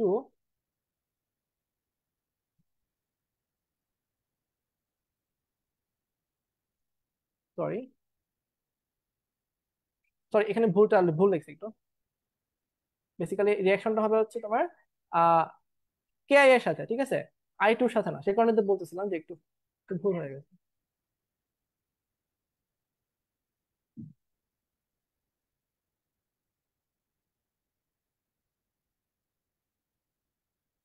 plus KI, Cu2 I2 plus I2 plus K2 S O four. ঠিক আছে, এইটার নাম কি? এই বিক্রিয়ার নাম হচ্ছে আয়োডোমিতি। এই বিক্রিয়ার নাম কি তোমাদের? আয়োডোমিতি। তো আয়োডোমিতি বিক্রিয়া কি উৎপন্ন হয় বলতো? এই যে আয়োডিন উৎপন্ন হয়, এবং এই উৎপন্ন যে আয়োডিন, উৎপন্ন হচ্ছে যে আয়োডিন, সেই আয়োডিনের সাথে তোমার হচ্ছে সোডিয়াম থায়োসালফেট, সোডিয়াম থায়োসালফেট এর বিক্রিয়া ঘটানো হয়। S four O six plus N A. এই দুটো বিক্রিয়া হচ্ছে, যদি মাথায় রাখতে পারো তোমার আয়োডোমেথিন সব ম্যাথ তুমি পেরে যাবা। সমতা করতে হবে, ঠিক আছে? সমতা করা নাই, সমতা করে নিও, সমস্যা নেই, ঠিক আছে? তো আয়োডোমিথি এবং আয়োডোমিথির জন্য জাস্ট এই দুইটা বিক্রিয়া যদি মাথায় রাখতে পারো, তোমাদের হচ্ছে কিন্তু 90% কাজ শেষ হয়ে গেছে। সো কি বলছি তোমাকে বলতো? আয়ন ইলেকট্রন পদ্ধতির জন্য দুইটা তোমাদের রিয়াকশন দিয়েছি। কি কি বলছি বলতো? ফেরাস সালফেটের সাথে Ka-4 এবং ফেরাস সালফেটের সাথে K2Cr2O7। আর আয়োডোমিথি এবং আয়োডোমিথির ক্ষেত্রে এই দুটো রিয়াকশন, যদি এই চারটে রিয়াকশন মাথায় রাখতে পারো, তোমার মোটামুটি আশা করা যায় যে 50%, ওভার 50% তোমরা হচ্ছে কমন পাবা, অবশ্যই একদম ডিরেক্ট কমন পাবা, ঠিক আছে? আচ্ছা, তো দেখি আমরা এখান থেকে কি ধরনের প্রশ্ন আছে। কি বলছে এখানে বলতো? সিকিউ একের মধ্যে বলছে SSO4 দ্রবণ, এখানে এর পারমাণবিক ভর কি বলতো? 63.5। আর আমরা জানি কি 63.5 কার বলতো? কপারের না? কপারের না? ঠিক আছে। সো কপারের এটা জানি আমরা। আর বিতে কি বলতো? কেআই দ্রবণ। আর সি তোমার এখানে 50 মিলি, 0.02 মোল সোডিয়াম থাইসালফেট দ্রবণ।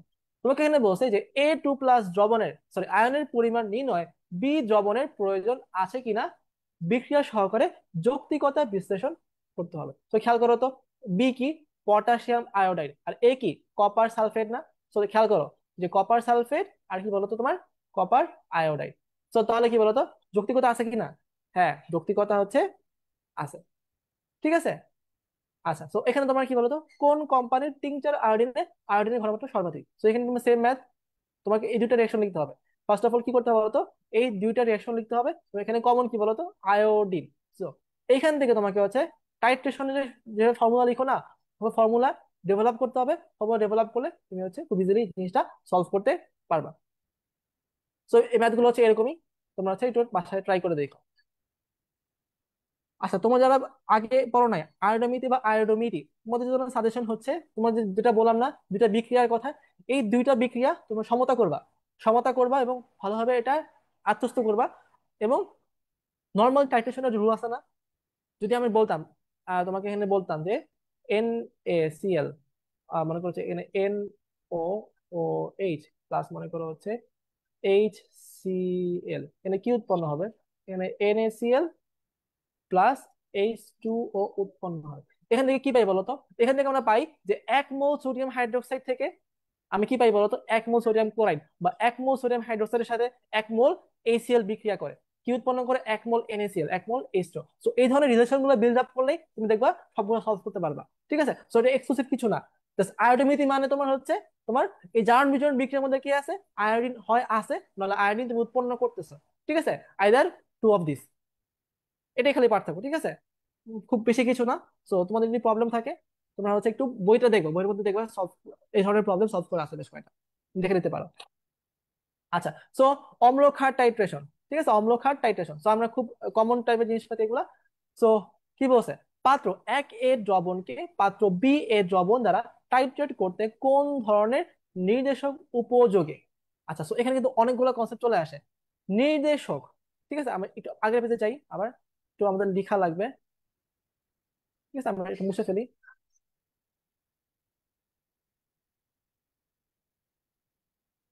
ঠিক আছে, তো আমরা দেখছিলাম নির্দেশক হচ্ছে দুই ধরনের। কয় ধরনের বলতো? নির্দেশক হচ্ছে দুই ধরনের। অম্লীয় নির্দেশক, অম্লীয় নির্দেশক, আর একটা কি বলতো তোমার? ক্ষারীয় নির্দেশক। অম্লীয় এক্সাম্পল কি বলতো? ফেনোফথ্যালিন। আর ক্ষারীয় এক্সাম্পল কি বলতো? Methyl orange, methyl red, methyl blue, এই ধরনের জিনিসপাতিগুলো। তো অম্লীয় নির্দেশকগুলো কখন কাজ করে? যদি তোমার মিশ্রণ, যদি মিশ্রণটা ক্ষারীয় হয়, যদি মিশ্রণটা ক্ষারীয় হয়, তাহলে কি বলতো তোমার? অম্লীয় নির্দেশক উপযোগী। আর যদি মিশ্রণটা অম্লীয় হয়, তাহলে তো কি বলতো তোমার? ক্ষারীয় নির্দেশক বেশি উপযোগী। তাহলে তাহলে কি করতে হবে বলতো? এখানে এ পাত্র আর বি পাত্রের দ্রবণ দেওয়া আছে। এখানে কি দেওয়া আছে বলতো? আয়তন দেওয়া আছে, ঘনমাত্রা দেওয়া আছে। সো এখান থেকে কি বলতো? H2C2 উপরের আমি ইয়া করতে পারবো। আর এখানে কি কেওএইচ আছে, এটা জাস্ট ভলিউম দেওয়া আছে, ভলিউম দেওয়া থাকলে হবে না, এটা একটা কনসেন্ট্রেশন দেওয়া লাগবে। ঠিক আছে, এখানে ধরে নিচ্ছি আমি, মনে করি এটার ঘনমাত্রা হচ্ছে 0.1 মোলার ধরে নিচ্ছি। ঠিক আছে, সো এখানে দেখতে হবে যে এইটাতে বিক্রিয়া হবে, বিক্রিয়াটা কি হবে বলতো? এখানে KOH প্লাস H2CO4, এই বিক্রিয়া কি উৎপন্ন হবে? K2C2O4 plus, sorry, H2O। তো কি দেখতে পাচ্ছি বলতো, যে 1 মোল H2C2O4 এর সাথে বিক্রিয়া করে কি বলতো, 2 মোল KOH। সো এখান থেকে দেখতে হবে কোনটা লিমিটিং বিক্রিয়ক, কোনটা কি করতে বলতো, কোনটা এখানে লিমিটিং বিক্রিয়ক, অর্থাৎ কোনটা বিক্রিয়া করে শেষ হয়ে গেছে, কোনটা বিক্রিয়া করে শেষ হয়ে গেছে, আর কোনটা এক্সট্রা আছে, কোনটা এক্সট্রা আছে। যদি দেখো যে এই বিক্রিয়া শেষে পটাশিয়াম হাইড্রোক্সাইড এক্সট্রা আছে, যদি দেখো পটাশিয়াম হাইড্রোক্সাইড এক্সট্রা আছে, পটাশিয়াম হাইড্রোক্সাইড কি বলতো, একটা ক্ষার না? তাহলে দ্রবণটা কি হবে আলটিমেটলি, একটা ক্ষারীয়। সো এখান থেকে হচ্ছে সেই ধরনের নির্দেশক কনসিডার করতে হবে। বুঝা গেছে? ও, ও, দাঁড়াও।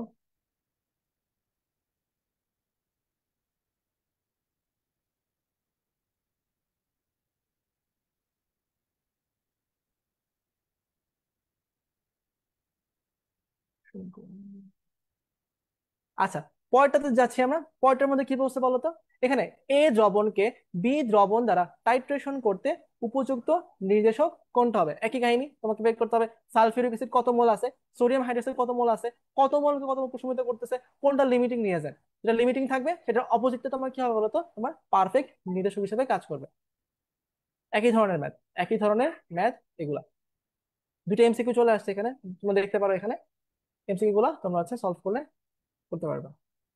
আচ্ছা, সো নেক্সট চ্যাপ্টার, অধ্যায় 4, তড়িৎ রসায়ন। আমার দেখা লাগবে একটু। ঠিক আছে, সো হচ্ছে আমরা চ্যাপ্টার 1 এবং চ্যাপ্টার 3 দেখে ফেলছি, ইম্পর্টেন্ট টপিক গুলো দেখে ফেলছি। চ্যাপ্টার 3 ইম্পর্টেন্ট টপিক গুলো কি বলতো, তোমার ঘনমাত্রা, মোলারিটি, এই জিনিসগুলা। তারপর তোমার কি বলতো, জারণ বিজারণ, টাইট্রেশন, বা তোমার হচ্ছে এই ধরনের হিসাব নিকাশ করে যে ম্যাথ গুলা, সেই জিনিসগুলো ইম্পর্টেন্ট। লাস্ট দেখছি কি বলতো, আয়োডোমিতি, তুমি তার সবার লাস্টে তোমার হচ্ছে এই আহ যে অম্লক্ষার টাইট্রেশন, সেই জিনিসটা দিয়ে আমরা শেষ করে ফেলছি। ঠিক আছে, সো আমরা চলে যাচ্ছি কি বলতো নেক্সট চ্যাপ্টার, তড়িৎ রসায়নটা, তড়িৎ রসায়ন। সো ইম্পর্টেন্ট টপিক গুলো দেখি আমরা, যেগুলো পরীক্ষায় আসে। ফ্যারাডের সূত্র, মোস্ট ইম্পর্টেন্ট টপিক। তারপর কি বলতো, তড়িৎ রাসায়নিক কোষ, তোমাকে কোষ দিবে, সেল বানাতে দিবে, বা দেখাবে সেটা কি স্বতঃস্ফূর্ত হবে কিনা, এই জিনিসগুলো বের করতে হবে। EMF, EMF most important topic. EMF কি বলতো, মোস্ট ইম্পর্টেন্ট টপিক। ইএমএফ থেকে তোমার কোষ বিভব বের করতে পারে, বা কোন পাত্রে রাখা যাবে কিনা, বা নার্নস সমীকরণ, এই সবগুলো কি বলতো একই ঘরনার ম্যাথ, একই ঘরনার টপিক। ঠিক আছে, ইম্পর্টেন্ট জিনিস এগুলো। জ্ঞানমূলক প্রশ্ন এখানে দু একটা দেওয়া আছে, দেখতে পারো। আর বাকিগুলো ইনশাল্লাহ তোমাদের হচ্ছে পিডিএফ ফরম্যাটে দিয়ে দিব, ইনশাল্লাহ পিডিএফ ফরম্যাটে তোমরা পেয়ে যাবে খুব শীঘ্রই। ফ্যারাডের সূত্র, ঠিক আছে, ফ্যারাডের সূত্র অনুসারে আমরা কি জানি বলতো, যে W is proportional to Q, W is proportional to Q. অর্থাৎ কি, যদি আমি কিউ পরিমাণে কারেন্ট সাপ্লাই দিই বা কিউ পরিমাণে বিদ্যুৎ সাপ্লাই দিই, তখন সেটা তোমার কি বলতো, তোমার কতটুকু জমা হবে তড়িৎ দ্বারে, অ্যানোডে যতটুকু জমা হবে বা ক্যাথোড কতটুকু ক্ষয় হবে, সেটার কি সমানুপাতিক। আর যত বেশি তোমার কারেন্ট যাবে বা যত বেশি তোমার হচ্ছে চার্জ যাবে, তত বেশি তোমার কি জমা হবে, আর যত কম যাবে তত কম তোমার এখানে জমা হবে বা ক্ষয় হবে। সো দেখি আমরা এই ধরনের ম্যাথ খুব ইম্পর্টেন্ট, যে উদ্দীপকের দ্রবণের মধ্যে যদি এতটুকু কারেন্ট সাপ্লাই করি, তাহলে তোমার বিশ্লেষণের পরে তোমার দ্রবণের ঘনমাত্রা কত হবে সেটা এখানে বের করতে হবে। ম্যাথ গুলো কেমনে করতে হবে বলতো, আমরা কি জানি যে W is proportional to Q. তো এখান থেকে কি পাই, W is equal to Z Q. আর জেড এর ভ্যালু কি, জেড এর ভ্যালু হচ্ছে এম বাই এন এফ। আর কিউ এর ভ্যালু কি বলতো, কিউ এর ভ্যালু হচ্ছে আই টি। তো ডাব্লিউ পাই আমরা তাহলে, W is equal to M I T by N F. তুমি এখান থেকে দেখো তোমার কি দেওয়া আছে বলতো, দ্রবণের মোলারিটি, দ্রবণের মোলারিটি দেওয়া আছে। তারপর তোমার কি বলতো, কারেন্টের ভ্যালু দেওয়া আছে, কতক্ষণ সময় ধরে চালানো হচ্ছে সেটা দেওয়া আছে। ঠিক আছে, তারপর তোমার এখানে জিঙ্ক সালফেট, ঠিক আছে, জিঙ্ক সালফেট যেমন দেওয়া আছে, তার মানে কি এখানে জিঙ্ক সালফেটের ক্ষেত্রে কেমন হবে, তোমার এখানে জিঙ্ক থেকে জিঙ্ক 2++2 ইলেকট্রন, সুতরাং এখানে এন এর ভ্যালু কি হবে বলতো, 2 হবে। আর এফ এ ভ্যালু তো আমরা জানি, এফ এ ভ্যালু কি বলতো, 96500। সবগুলো বসা যায়, তোমরা কি করতে পারো বলতো, ডাব্লিউ এর ভ্যালুটা পেয়ে যাবা। ডাব্লিউ মানে কি, কতটুকু ক্ষয় হয়েছে, কতটুকু এখানে বলতো ক্ষয় হয়েছে, বা কতটুকু তোমার হচ্ছে এখানে দ্রবণে চলে গেছে বা দ্রবণ থেকে পাত্রে চলে গেছে। সো তুমি হচ্ছে ইনিশিয়াল পরিমাণ থেকে এটা বাদ দিলে তোমার কি বলতো ফাইনাল পরিমাণটা পেয়ে যাবা। আর পরে হচ্ছে তোমার uh C is equal to W by M V, এখানে বসা দিলে তোমার কি ফাইনাল ঘনমাত্রাটা বের করে ফেলতে পারবা। ফাইনাল ঘনমাত্রা কি করতে পারবা, তো বের করে ফেলতে পারবা। সো একই ধরনের ম্যাথ এখানে তোমার হচ্ছে কি করতে হবে, W is equal to M I T N F, এই ফর্মুলার মধ্যে ডাব্লিউ বের করতে হবে। ডাব্লিউ বের করার পরে তোমার এখানে আবার কি বলতো, এখানে W is equal to CVM দিয়ে, W is equal to CVM দিয়ে ডাব্লিউ বের করবা। আর এখান থেকে ডাব্লিউ প্রাইম বের করবা, কতটুকু ক্ষয় হয়েছে, তো ডাব্লিউ মাইনাস ডাব্লিউ প্রাইম, সেটা কি হবে তোমার বিশ্লেষণের পরে তোমার কতটুকু তোমার হচ্ছে অবশিষ্ট আছে, কতটুকু অবশিষ্ট আছে। এবং তারপরে সি ইজ ইকুয়াল টু তোমার কি বলতো W minus W prime by M, এই ফর্মুলা দ্বারা সি বা ফাইনাল ঘনমাত্রাটা বের করে ফেলতে পারবা। বুঝে গেছে? সো একই ধরনের ম্যাথ, একই ধরনের ম্যাথ, একই ধরনের ম্যাথ, তোমার হচ্ছে একটু প্র্যাকটিস করে নিও, সবগুলোই বোর্ড প্রশ্ন, সবগুলোই বোর্ডে চলে আসছিল। তারপর যাচ্ছি তোমার কি বলতো তড়িৎ রাসায়নিক কোষ, তড়িৎ রাসায়নিক কোষ বা ইলেকট্রোকেমিক্যাল সেল। এইখানে দেখি আমরা অর্ধকোষের কনসেপ্টটা আছে। অর্ধকোষ কি জিনিস, অর্ধকোষ হচ্ছে খেয়াল করো, এইখানে নিকেল, আর এখানে কি আছে বলতো আর্জেন্টাম বা সিলভার। সো যদি হচ্ছে আমরা উদ্দীপকের তড়িৎ দ্বয়কে কি করি, আমরা কোষ গঠন করি, তাহলে অর্ধকোষ এবং কোষ বিক্রিয়া আমাকে এখানে লিখতে হবে। এখন কোনটা অ্যানোড হবে, কোনটা ক্যাথোড হবে, সেটাকে আমরা ডিফাইন করতে হবে। কোনটা অ্যানোড হবে, কোনটা ক্যাথোড হবে, সেটা আমরা কিভাবে বের করবো, সেটা আমরা বের করবো হচ্ছে জারণ মান অনুসারে। ঠিক আছে, কি করবো বলতো, তোমার জারণ মান অনুসারে। যে এখানে যে গেসটা লেখা আছে এটার মানে কি বলতো, এটা মানে হচ্ছে বিজারণ। ঠিক আছে, যদি কখনো দেখো যে এরকম আছে এ থেকে এ প্লাস, এটার মানে কি, এটার মানে হচ্ছে এ ছিল, এখান থেকে এ প্লাস প্লাস ইলেকট্রনে কনভার্ট হয়েছে, এটা কি ধরনের বিক্রিয়া বলতো, জারণ বিক্রিয়া। আর এখানে ই এ বাই এম প্লাস মানে কি বলতো, জারণ বিভব। এটা মানে কি বলতো, জারণ বিভব। আর যদি কোনো জায়গায় দেখো যে ই বি প্লাস বি, এটার মানে কি, এটার মানে হচ্ছে বি প্লাস ছিল, সেটা ইলেকট্রন গ্রহণ করছে, সে কনভার্ট হয়েছে কিসে বলতো, বিতে। তো এটার নাম কি বলতো, বিজারণ। এটার নাম কি বলতো, বিজারণ। সো এটার ভ্যালুটা কি হবে, বিজারণ বিভব। তো যার জারণ বিভব বেশি সে কি হবে বলতো তোমার অ্যানোড হবে, যার জারণ বিভব বেশি সে হবে অ্যানোড, এবং অপরজন কি হবে বলতো ক্যাথোড হবে। যার জারণ বিভব বেশি সে হবে অ্যানোড, এবং অপরজন হবে তোমার হচ্ছে ক্যাথোড। সো তাহলে খেয়াল করো এখানে জারণ বিভব কার বেশি, এটা যদি জারণ বিভব দেখি যে +0.18, আর এখানে মাইনাস মাইনাস 0.79, তাহলে অবশ্যই কি বলতো এখানে নিকেল হবে কি বলতো জারণ, জারণ তড়িৎদ্বার হবে, জারণ অর্ধকোষ হবে। সো যদি আমি দেখি ফুল সেলটা লিখি, ফুল সেল ইকুয়েশনটা লিখি, যে এখানে নিকেল থেকে নিকেল 2 প্লাসে কনভার্ট হবে, এবং এখানে জি প্লাস থেকে তোমার হচ্ছে জি তে কনভার্ট হবে। তো যদি যদি কি বলতো অর্ধকোষ, অর্ধকোষ বিক্রিয়াটা কি হবে, অর্ধকোষ হচ্ছে নিকেল থেকে নিকেল 2 প্লাস প্লাস 2 ইলেকট্রন, আর এখানে হচ্ছে G plus plus electron convert হয়েছে কি বলতো তে কনভার্ট হয়েছে। এবং কোষ বিক্রিয়া আলটিমেটলি কি বলতো, তোমরা কি বলতো কোষ বিক্রিয়াটা, তুমি কি বুঝতে পারতেছো? কমেন্ট করে জানাও, তোমরা তো বলতেছো না কিছু এখন, তোমরা একটু কমেন্ট করে জানাও তোমরা বুঝতে পারতেছো কিনা। আর আমি হচ্ছে একটু ফাস্ট যাচ্ছি, তার কারণ হচ্ছে আমাদের যেহেতু অনেকক্ষণ হয়ে গেছে, ক্লাস 1.5 ঘন্টা পাস হয়ে গেছে, তো বেশিক্ষণ ক্লাস করার কিন্তু মনোযোগ তোমাদের থাকে না। আর এখন সময় নেই এতভাবে ক্লাস করার, তোমাদের মোটামুটি একটু বুঝতে হবে, ওভারভিউ দিতে হবে, ওভারভিউটা নিয়ে নিজের মতো করে প্র্যাকটিস করতে হবে। ঠিক আছে, প্র্যাকটিস হচ্ছে সবচেয়ে বেশি ইম্পর্টেন্ট, প্র্যাকটিস সবচেয়ে বেশি ইম্পর্টেন্ট। সো এখানে আরেকটা দেওয়া আছে, বোসের উদ্দীপকের বিক্রিয়াটিতে অর্ধকোষ বিক্রিয়া এবং কোষ বিক্রিয়াটা লিখতে হবে। সেখানে তোমার কোনো ধরনের ডাটা দেওয়া নেই, কোনো কিছু দেওয়া নাই, কোনো জারণ বিভব বিজারণ বিভব কিছুই দেওয়া নাই। তো তোমরা একটা কাজ করতে পারো, যে সিরিজটা আছে না, সিরিজ আছে না তোমাদের তড়িৎ রাসায়নিক সারণী, তো এই সারণীটা অনুসরণ করে তুমি বের করতে পারো যে কোনটা তোমার অ্যানোড হবে, কোনটা ক্যাথোড হবে। তো সারণী ইউজ করে এখানে বের করা যাবে। সো এখানে কি বলছে, অ্যালুমিনিয়াম পাত্রে সংগঠিত হচ্ছে কোষ বিক্রিয়াটা লিখতে হবে। তো কোষ বিক্রিয়া কি হবে বলো তো? কোষ বিক্রিয়া এখানে কি কি আছে? তোমার অ্যালুমিনিয়াম আছে এবং ম্যাঙ্গানিজ আছে। তো ফার্স্ট অফ অল বের করতে হবে কোনটা অ্যানোড হবে এখানে, তারপর কোনটা ক্যাথোড হবে, তারপর সেটা দিয়ে তোমাকে কোষ বিক্রিয়াটা ফুলফিল করতে হবে। তারপর ইএনএফ এর ম্যাথ দেখি আমরা। ইএনএফ এর ম্যাথে কি আছে এখানে? অর্ধ কোষ বিক্রিয়া, কোষ বিক্রিয়া সমীকরণ সহ লিখতে হবে। তো এখানে অ্যাগেইন সেম সেম কাহিনী, তোমরা করতে পারবে। এখানে খুব ইজি জিনিসপাতি এগুলো, খুবই সহজ এগুলো। কোষ সব লিখতে হবে এখানে। এক্স এবং ওয়াই, এক্স এবং ওয়াই দুটো কি দেওয়া আছে বলতো? তোমার বিজারণ হিসাব দেওয়া আছে। জারণ বিভবের ক্রম অনুসারে অথবা বিজারণ বিভবের ক্রম অনুসারে তোমরা হচ্ছে বের করতে পারো। তো এখানে অ্যানোড কোনটা হবে ক্যাথোড কোনটা হবে সেটা তোমরা বের করতে পারো। তো ওগুলো সব একই ধরনের ম্যাথ, সবগুলো কি বলতো? একই ধরনের ম্যাথ। আচ্ছা, এটা খুব বেশি ইম্পর্টেন্ট টাইপ, খুব বেশি বলতো ইম্পর্টেন্ট টাইপ। তো প্রশ্নটা কেমন হয় বলতো?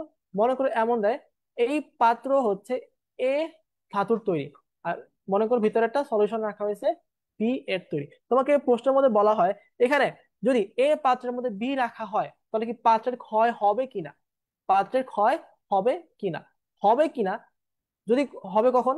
যদি এ হচ্ছে একটা অ্যানোড হিসেবে কাজ করে। যদি এ অ্যানোড হিসেবে কাজ করে তখন কি হয় জানো? অ্যানোডে কি হয় জানো? অ্যানোডে তোমার হচ্ছে ক্ষয় হয়, আর ক্যাথোডে তোমার কি হয়?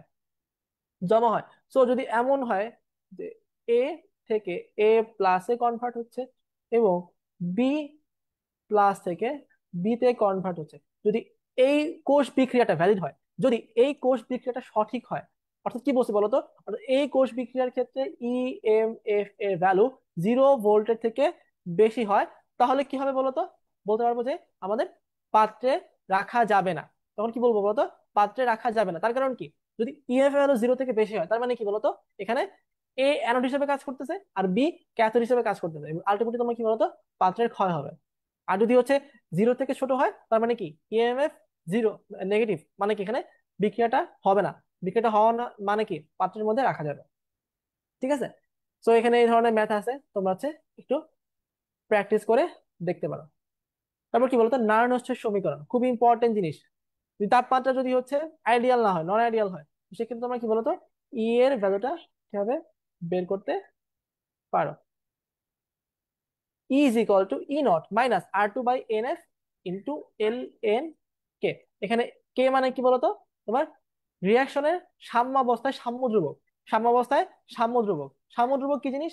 মনে করো এখানে এ প্লাস বি এর বিক্রিয়ায় সিডি উৎপন্ন হয়েছে, তো বিক্রিয়ার সাম্য ধ্রুবক কি হবে বলতো? C into D divided by A into B. তো এটাই কি হবে বলতো? এই বিক্রিয়ার সাম্য ধ্রুবক বসাই দিলেই তোমার কি বলতো নানো সমীকরণ অনুসারে কোনো নন আইডিয়াল টেম্পারেচারে তোমার হচ্ছে কি বলতো এর ভ্যালুটা বের করে ফেলতে পারবা। তো এখানে তোমার দেওয়া আছে দেখো, এক্সাম্পল দেখি আমরা। E M one M two, M one থেকে এম ওয়ান 2 পাসে কনভার্ট হয়েছে, এখানে এম টু থেকে এম টু পাসে কনভার্ট হয়েছে। আর এখানে তোমার কি বলতো সবগুলোর ঘনমাত্রা দেওয়া আছে, ঘনমাত্রা দেওয়া আছে। তো ফার্স্ট স্টেপ কি? ফার্স্ট স্টেপ হচ্ছে তোমাকে রিয়াকশনটা লিখতে হবে, অ্যানোডের বিক্রিয়া লিখতে হবে, ক্যাথোডের বিক্রিয়া লিখতে হবে। ঠিক আছে? এবং তারপর হচ্ছে কি বলতো নার্স সমীকরণ লিখে সবগুলা ইনফরমেশন গ্যাদার আপ করলেই তোমার এখানে ম্যাথটা হয়ে যাবে। তো এখানেও ঠিক সেম ধরনের ম্যাথ, ইএমএফ নির্ণয় করতে হবে, ইএমএফ নির্ণয় করতে হবে। আর কোন একটা কোষ বিক্রিয়া স্বতঃস্ফূর্ত ভাবে ঘটবে কিনা, কোন উদ্দীপকের কোষ বিক্রিয়া স্বতঃস্ফূর্ত ভাবে ঘটবে কিনা। ঠিক আছে? স্বতঃস্ফূর্ত ভাবে ঘটবে কিনা ডিপেন্ড করে কার উপরে? ইএমএফ এর ভ্যালুর উপরে। ইএমএফ এর ভ্যালুর উপরে যদি ইএমএফ এর ভ্যালু তোমার 0 থেকে বেশি হয় তাহলে বলবো আমরা কি বলতো কোষ বিক্রিয়াটা স্বতঃস্ফূর্ত ভাবে ঘটবে। আর যদি না হয় তাহলে বলবো কি বলতো স্বতঃস্ফূর্ত ভাবে ঘটবে না। আচ্ছা, সো হচ্ছে এখানে তোমার কিছু ধরনের একটু অ্যাড করে দিছে, মানে তোমার ঘনমাত্রা এত হইলে বাতিটির উজ্জ্বলতার পরিবর্তন হবে কিনা। উজ্জ্বলতার পরিবর্তন মানে কি বলো তোমার? আমরা কি জানি বলতো যে V is equal to I R. তার মানে কি যত বেশি ভোল্টেজ বাড়বে তত বেশি তোমার কি হবে বলতো কারেন্ট যাবে, আর কারেন্ট বেশি গেলে মানে কি বলতো তোমার উজ্জ্বলতা বাড়বে। সো তোমাকে দেখতে হবে যে এখানে যে ডাটাগুলো দেওয়া আছে, এখানে কি দেওয়া আছে বলতো? 0.2 মোল X2 প্লাস, 0.3 মোল Y প্লাস দেওয়া আছে। তো এই অবস্থায় এই কন্ডিশনে ইএমএফ এর ভ্যালু কত? এই কন্ডিশনে ইএমএফ এর ভ্যালু কত? আর যখন তোমার ওয়াই প্লাস এর ঘনমাত্রা এত হবে তখন ইএমএফ কত? যদি এই ইএমএফ থেকে ওই ইএমএফ টা বেশি হয়ে যায় তাহলে তুমি কি বলবো বলো তো? তোমার হচ্ছে উজ্জ্বলতা পরিবর্তন হবে, উজ্জ্বলতা বাড়বে বা কমবে কিছু একটা লিখে ফেলবো। বুঝা গেছে? আচ্ছা, সো অ্যাগেইন স্বতঃস্ফূর্ত ভাবে ঘটবে কিনা, সেম কন্ডিশন, যদি ইএফ ভ্যালু 0 থেকে বেশি হয় তাহলে কি তোমার স্বতঃস্ফূর্ত ভাবে বিক্রিয়াটা ঘটবে। তো এখানে তোমার হচ্ছে রানস্ট সমীকরণ থেকে বের করতে হবে, রানস্ট সমীকরণ থেকে তুমি এটা বের করে ফেলতে হবে তড়িৎচালক বলের মান। সো বেসিক্যালি এই জিনিসগুলাই, ঠিক আছে। সো তোমার হচ্ছে এই চ্যাপ্টার থেকে বা এই টপিক থেকে ইম্পর্টেন্ট যে টপিক গুলা সেগুলো কিন্তু হচ্ছে আমরা সলভ করে ফেললাম। তাহলে আমরা কি বললাম বলো তো, ক্লাসটা আমরা শেষ করে দিচ্ছি, ঠিক আছে, ক্লাস শেষ করে দিচ্ছি। অনেক বড় ক্লাস হয়ে গেছে, তোমরা হয়তো বা অনেক ক্লান্ত হয়ে গেছে, তোমরা ক্লাস করা এতক্ষণ স্ক্রিনের সামনে বসে থাকা আসলেই কষ্টের, আই নো, বাট কিছু করার ছিল না আসলে, যেহেতু তোমাদের হচ্ছে সময় আসলে খুব বেশি নাই, আর এই যে চলতেছে, আর আমাদের একটু ফার্স্ট রিভিশন দেওয়া লাগবে। আর এই ক্লাসগুলো কিন্তু এমন না যে তোমাকে হচ্ছে সবকিছু পড়াবো আমি, সবকিছু পড়ানোর দরকার নাই, সময়ও নাই। সো যেগুলো ইম্পর্টেন্ট জাস্ট সেগুলো হচ্ছে আমি তোমাদের ওভারভিউ দিয়ে দিলাম। এমন কিন্তু না তোমাকে আমি অনেক কিছু শিখাইছি আজকে, তোমাদের কিন্তু তেমন কিছু শিখাই নাই, তোমাকে অল্প কিছু দেখাইছি, যে টেকনিক দেখাইছি, এখানে কেমন অ্যান্সার করবা, কোনটা অ্যান্সার করলে ভালো হয় বা কোনটা ইম্পর্টেন্ট সেগুলো দেখাইছি। বাট তোমাকে কিন্তু নিজের পড়া বাসায় নিজেকে পড়তে হবে, তোমাকে কিন্তু নিজের পড়া নিজেকে বাসায় পড়তে হবে। সো তাহলে তোমাদের যদি আর কোনো প্রশ্ন না থাকে বা তোমাদের কোনো কোয়েরি না থাকে, আমি কিন্তু ক্লাসটা শেষ করে দেবো। তোমাদের কোনো প্রশ্ন আছে বা কোনো কিছু বুঝতে অসুবিধা আছে কিন্তু আমাকে কিন্তু জিজ্ঞেস করতে পারো, ঠিক আছে। 1 মিনিটের মধ্যে হচ্ছে আমি হচ্ছে ক্লাসটা এন্ড করে দেবো, তোমাদের কোনো প্রশ্ন না থাকে। আর ইনশাল্লাহ তোমরা সামনে খুব শীঘ্রই পিডিএফটা পেয়ে যাবা। পিডিএফ এর মধ্যে তোমরা হচ্ছে পাবা ইয়াগুলা, সিকিউ এবং এমসিকিউ গুলা, ইম্পর্টেন্ট যে ক খ আসবে সেগুলো পেয়ে যাবে ইনশাল্লাহ, কিছুদিন পরে ইনশাল্লাহ পেয়ে যাবে। ওকে। আচ্ছা, আশা করতেছি তোমাদের আর কারো কোনো প্রশ্ন নাই বা হচ্ছে কোনো কোয়েরিজ নাই। তাহলে হচ্ছে ক্লাসটা শেষ করে দিচ্ছি, দেখা হবে অন্য কোনো দিন, অন্য কোনো একটা ক্লাসে।